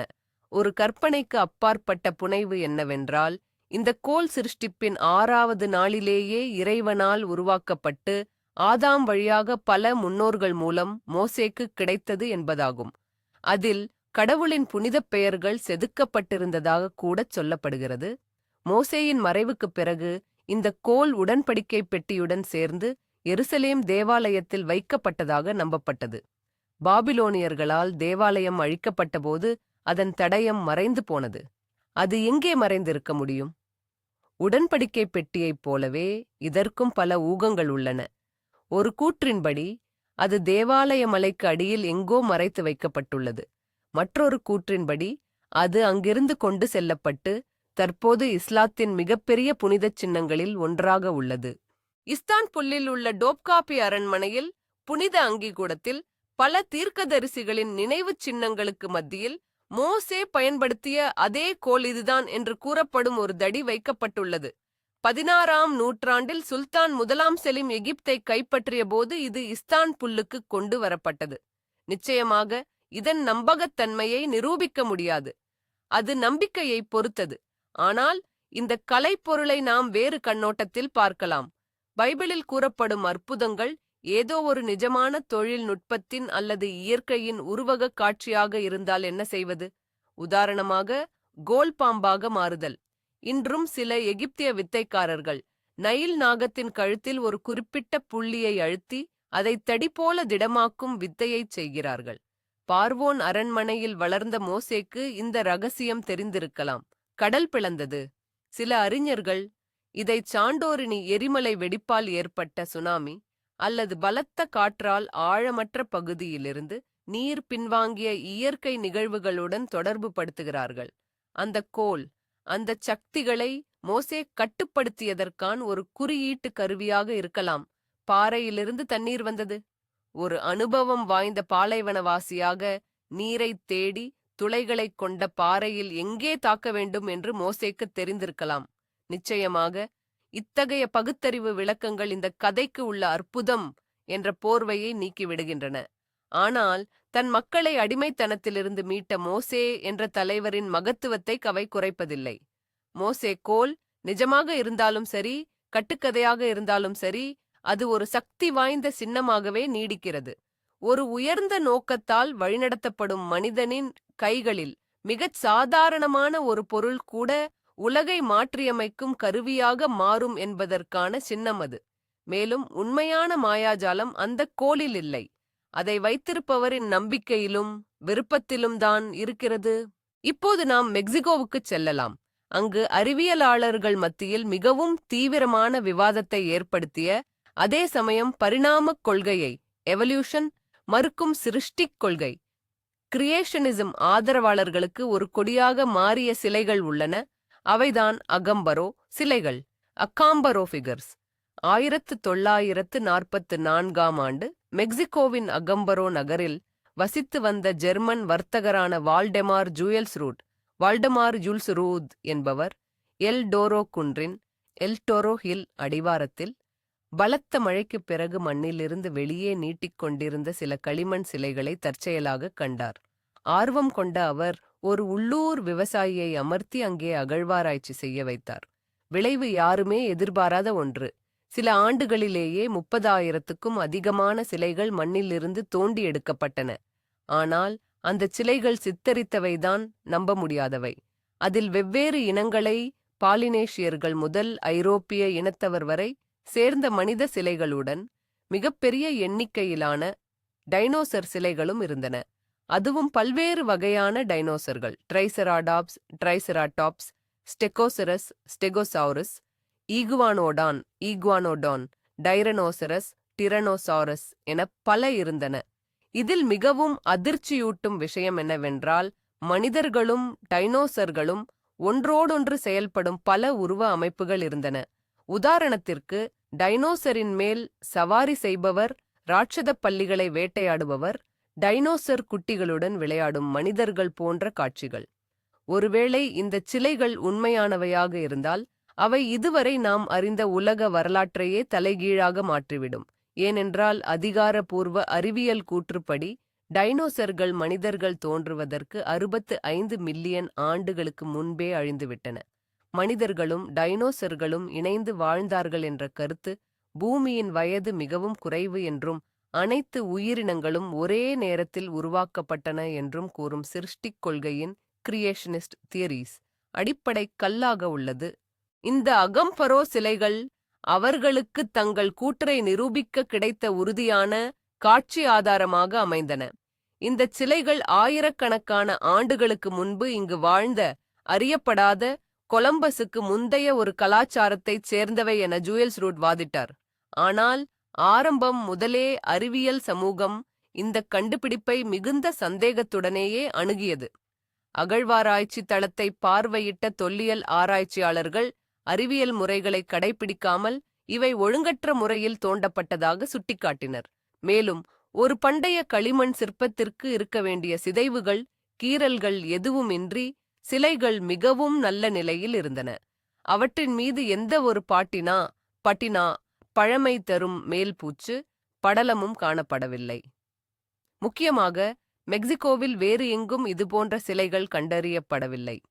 50கள் மற்றும் 60களில் இந்த சிலைகளின் காலத்தை கண்டறிய ரேடியோ கார்பன் மற்றும் தெர்மோலூமினசன்ஸ் பகுப்பாய்வுகள் மூலம் பல முயற்சிகள் மேற்கொள்ளப்பட்டன. ஆனால் அவற்றின் முடிவுகள் முரண்பாடாக இருந்தன. சில சோதனைகள் இவற்றுக்கு பல 1000 ஆண்டுகள் வயது என்று காட்டின. மற்ற சோதனைகளோ இந்த சிலைகள் மிகச் சமீபத்தில் உருவாக்கப்பட்டவை எனக் கூறின. மாதிரிகளில் கரிம மாசுபாடு ஏற்பட்டதாலோ அல்லது பகுப்பாய்வு முறைகளில் ஏற்பட்ட பிழைகளாலோ தான் நேர்மறையான முடிவுகள் கிடைத்ததாக சந்தேகவாதிகள் வாதிடுகின்றனர். பெரும்பாலான தொல்லியல் ஆராய்ச்சியாளர்கள் இன்று அகம்பரோ சிலைகள் ஒரு மிகப்பெரிய மோசடி ஹோவாக்ஸ் என்பதில் உறுதியாக உள்ளனர். ஜூயல்ஸ் ரூட் வேலைக்கு அமர்த்திய அந்த விவசாயியின் குடும்பமே அவரது சேகரிப்பு ஆர்வத்தையும் அப்பாவித்தனத்தையும் சாதகமாக பயன்படுத்திக் கொண்டு இந்தச் சிலைகளை தயாரித்து அவருக்கு விற்று இருக்கலாம் என்று நம்பப்படுகிறது. உள்ளூர்வாசிகள் அவர்கள் டைனோசர்கள் பற்றிய காமிக் புத்தகங்கள், திரைப்படங்கள் மற்றும் புத்தகங்களில் உள்ள படங்களைப் பார்த்து இரவு நேரங்களில் இந்தச் சிலைகளை செதுக்கியதாக கூறுகின்றனர். இதுவே பலவிதமான டைனோசர்கள் சிலைகளுக்கும், மேலும் அவை அறிவியல் புனரமைப்புக்கு சயின்டிஃபிக் ரிகன்ஸ்ட்ரக்ஷன் ஒத்துப் போகாமல் இருப்பதற்கும் காரணம். ஆனாலும் இவை உண்மையானவை என வாதிடும் ஆதரவாளர்கள் இன்றும் விட்டுக் கொடுக்கவில்லை. 30,000 சிலைகளை யாருக்கும் தெரியாமல் தயாரிப்பது என்பது மிகவும் கடினமான காரியம் என்று அவர்கள் சுட்டிக்காட்டுகிறார்கள். மேலும் சித்தரிக்கப்பட்டிருக்கும் சில ராட்சதப் பல்லி வகைகள் 1940களில் அறிவியலுக்கு தெரியாதவையாக இருந்தன, ஆனால் பின்னர் அவை கண்டுபிடிக்கப்பட்டன என்றும் அவர்கள் கூறுகின்றனர். அவர்கள் கேட்கும் முக்கிய கேள்வி இதுதான்: ஒருவேளை அறிவியல் தவறாக இருந்தால் என்ன செய்வது? பண்டைய கால மனிதர்கள் அழிந்து போகும் நிலையிலிருந்த டைனோசர்களை நிஜமாகவே பார்த்திருந்தால் என்ன ஆகும்? அகம்பரோ சிலைகள் பொருந்தாத கலைப் பொருட்கள், அவுட் ஆஃப் பிளேஸ் ஆர்டிஃபேக்ட்ஸ் என்பதற்கு ஒரு சிறந்த உதாரணம். அவை பொதுவாக ஏற்றுக்கொள்ளப்பட்ட அறிவியல் கட்டமைப்பிற்குள் பொருந்தவில்லை. இவற்றிற்கான எதிர்வினை மிகவும் கவனிக்கத்தக்கது. சிலருக்கு இவை கவனம் செலுத்தத் தகுதியற்ற குப்பைகள், போலியானவை. மற்றவர்களுக்கோ நம்மிடமிருந்து மறைக்கப்பட்ட உண்மையான பூமி வரலாற்றின் திறவுகோல் இவைதான். ஆனால் உண்மை எப்போதும் போலவே எங்கோ நடுவில் இருக்கலாம். இது உண்மையில் ஒரு போலியாக இருக்கலாம், அல்லது எந்த ஒரு அறிவியல் கோட்பாடும் ஒரு தற்காலிக மாதிரி மட்டுமே என்பதையும், ஒரே ஒரு கலைப்பொருள் நாம் அறிந்த அனைத்தையும் மறுபரிசீலனை செய்யத் தூண்டும் என்பதையும் இது நமக்கு நினைவூட்டுகிறது. நமது பட்டியலை ஒரு கலைப்பொருளுடன் முடிப்போம். இதற்கு மாய சக்தி இல்லாவிட்டாலும் மற்ற அனைத்தையும் விட சுவாரஸ்யமான ஒரு மர்மம் இதில் அடங்கியுள்ளது. அது புரிந்து கொள்ளப்படாத ஒரு மொழியின் புதிர். ஃபேஸ்டோஸ் தட்டு, ஃபைஸ்டோஸ் டிஸ்க்.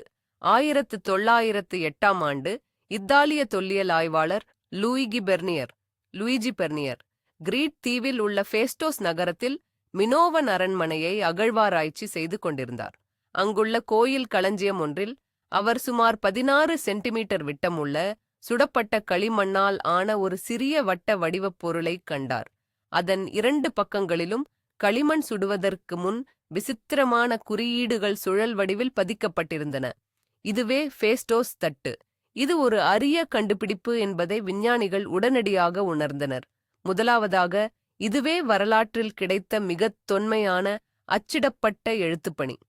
இந்த குறியீடுகள் கையால் எழுதப்படவில்லை, மாறாக முன்கூட்டியே செய்யப்பட்ட முத்திரைகள் அல்லது அச்சுகளைப் பயன்படுத்தி அச்சிடப்பட்டுள்ளன. அதாவது குட்டன்பெர்க்கிற்கு 2500 ஆண்டுகளுக்கு முன்பே மினோவன் மக்கள் அச்சு அமைப்பின் கொள்கையை பயன்படுத்தியுள்ளனர். இரண்டாவதாக, இதுவே மிக முக்கியமானது, அதில் என்ன எழுதப்பட்டுள்ளது என்று யாருக்கும் தெரியாது. ஃபேஸ்டோஸ் தட்டின் எழுத்து வடிவம் நமக்குத் தெரிந்த வேறு எந்த எழுத்து முறையையும் ஒத்திருக்கவில்லை. இதில் மொத்தம் 242 குறியீடுகள் உள்ளன. இவை செங்குத்துக் கோடுகளால் பிரிக்கப்பட்டு சொற்கள் போல தொகுக்கப்பட்டுள்ளன. தனித்துவமான குறியீடுகள் 45. ஓடும் மனிதன், இறகுத் தலையணி கொண்ட தலை போன்ற மனித உருவங்கள், பறவை, மீன், பூனை போன்ற விலங்குகள், தாவரங்கள், கப்பல்கள், ஆயுதங்கள் மற்றும் கருவிகள் போன்ற பல உருவங்கள் இதில் அடக்கம். இந்த தட்டு மினோவன் நாகரிகத்தின் பொற்காலமான கிறிஸ்துவுக்கு முன் சுமார் 1700ஆம் ஆண்டைச் சேர்ந்ததாக கருதப்படுகிறது. இது கண்டுபிடிக்கப்பட்ட தருணத்திலிருந்து மறைகுறியீட்டு முறை மற்றும் மொழியியலில் தலை சிறந்த அறிவாளிகள் இதை மொழிபெயர்க்க தீவிரமாக முயன்று வருகின்றனர். ஆனால் இதுவரை பலனில்லை. இதை ஏன் புரிந்து கொள்வது இவ்வளவு கடினம்? முதலாவதாக, இதில் உள்ள உரை மிகக் குறைவானது. அறியப்படாத ஒரு எழுத்து முறையை நம்பகத்தன்மையுடன் புரிந்து கொள்ள இதைவிட அதிகப் பொருள் தேவை. இரண்டாவதாக, இது எந்த மொழியில் எழுதப்பட்டதென்று நமக்குத் தெரியவில்லை. இது மினோவன் மொழியின் கிளைமொழியா அல்லது கிரீட் மக்கள் தொடர்பு வைத்திருந்த வேறு இனத்தின் மொழியா? மூன்றாவதாக, இதன் உள்ளடக்கம் என்ன என்று தெரியவில்லை. இது ஒரு மதப்பாடலா, மந்திரமா, சரக்குகளின் பட்டியலா, அரச ஆணைப்பத்திரமா, கவிதையா? இதன் உள்ளடக்கம் மாறுவதைப் பொறுத்து மொழிபெயர்ப்பு அணுகுமுறைகளும் மாறுகின்றன. எண்ணற்ற கோட்பாடுகளும் யூகங்களும் உள்ளன. சில அறிஞர்கள் எகிப்திய சித்திர எழுத்துக்கள் அல்லது லூவியன் எழுத்துக்கள் போன்ற மற்ற பண்டைய எழுத்து முறைகளுடன் இதை ஒப்பிடுகின்றனர். மற்றவர்கள் குறியீடுகளின் தோற்றம் மற்றும் ஒழுங்குமுறையை பகுப்பாய்வு செய்ய கணித மற்றும் புள்ளிவிவர முறைகளை பயன்படுத்துகின்றனர். இன்னும் சிலர் இது எழுத்து அல்ல, மாறாக ஒரு விளையாட்டு, நாட்காட்டி அல்லது வானியல் குறிப்பு புத்தகம் என்று நம்புகிறார்கள். இன்னும் விசித்திரமான கோட்பாடுகளும் உள்ளன. உதாரணமாக, இது அட்லாண்டிஸில் இருந்து வந்த செய்தி அல்லது வேற்று கிரக நாகரிகங்களின் தகவல் என்றும் கருதப்படுகிறது. மற்ற கண்டுபிடிப்புகளுடன் இது ஒத்திருக்காத தனித்துவமான தன்மையால் இது தொல்லியல் ஆய்வாளர் பெர்னியரால் செய்யப்பட்ட போலிப் பொருளாக இருக்கலாம் என்று சில விஞ்ஞானிகள் கருதினர். இருப்பினும் பெரும்பாலான நிபுணர்கள் இந்த கருத்தை நிராகரிக்கின்றனர். இதன் தயாரிப்பு தொழில்நுட்பமும் உருவங்களின் பாணியும் மினோவன் காலத்திற்கு முழுமையாக பொருந்துகின்றன. ஃபேஸ்டோஸ், தட்டுக்கும் மதத்திற்கும் என்ன தொடர்பு? மிகத் நேரடியான தொடர்பு உண்டு. இது ஒரு கோயில் வளாகத்தில் கண்டுபிடிக்கப்பட்டதால் இது மத அல்லது சடங்கு நோக்கங்களுக்காக பயன்படுத்தப்பட்டிருக்க அதிக வாய்ப்புள்ளது. இறகு தலையணி அல்லது கேடயம் போன்ற பல குறியீடுகள் மினோவன் மதக் கலைகளில் காணப்படும் ஒப்புமைகளை கொண்டுள்ளன. இந்த தட்டில் ஒரு புனிதமான உரை பதிவு செய்யப்பட்டுள்ளது. ஒருவேளை மினோவன் தெய்வங்களின் மையமாக இருந்த தாய் தெய்வத்தை நோக்கிய ஒரு பாடலாக இருக்கலாம் என்று பெரும்பாலான ஆராய்ச்சியாளர்கள் ஒப்புக்கொள்கிறார்கள். அப்படியென்றால் இது நமக்கு கிடைக்காமல் போன ஒரு மதத்தின் பகுதி, பண்டைய உலகின் மிகவும் மினோவன நாகரிகத்தின் ஆன்மீக உலகத்தை புரிந்து கொள்வதற்கான திறவுகோல். ஃபேஸ்டோஸ் தட்டு வரலாற்றின் மௌனத்தின் அடையாளமாக உள்ளது. அது நம் கண்முன் உள்ளது. அதன் ஒவ்வொரு குறியீட்டையும் நம்மால் தொட்டு படிக்க முடியும், ஆனால் அது நம்முடன் பேசுவதில்லை.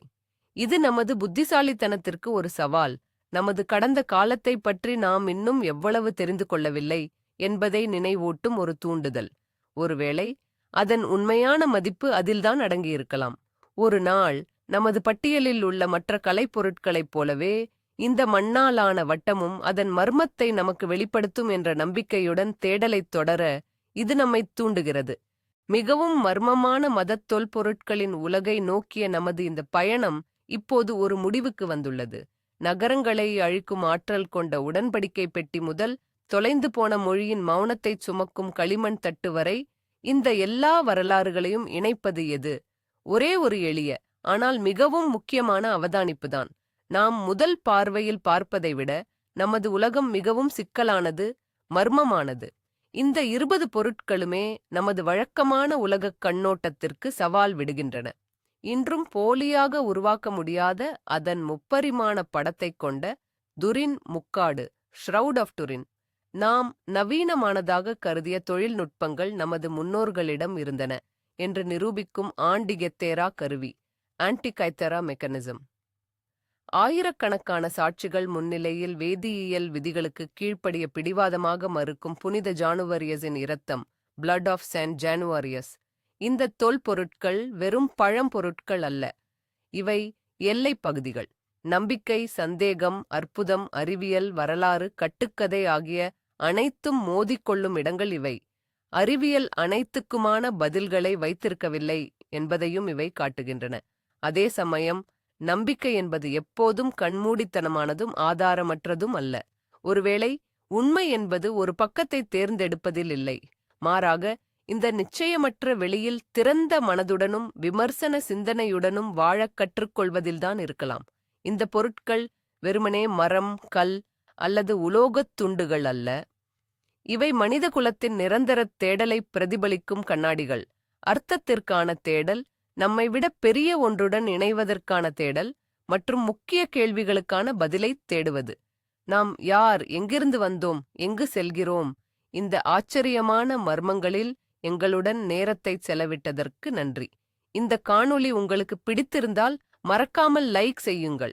இது எங்கள் சேனலுக்கு மிகவும் உதவியாக இருக்கும். மேலும் புதிய பரபரப்பான ஆய்வுகளைத் தவறவிடாமல் இருக்க சப்ஸ்கிரைப் செய்து கொள்ளுங்கள். இப்போது உங்களுக்கான முக்கியமான கேள்வி, இந்த தொல்பொருட்களில் எது உங்களை மிகவும் கவர்ந்தது?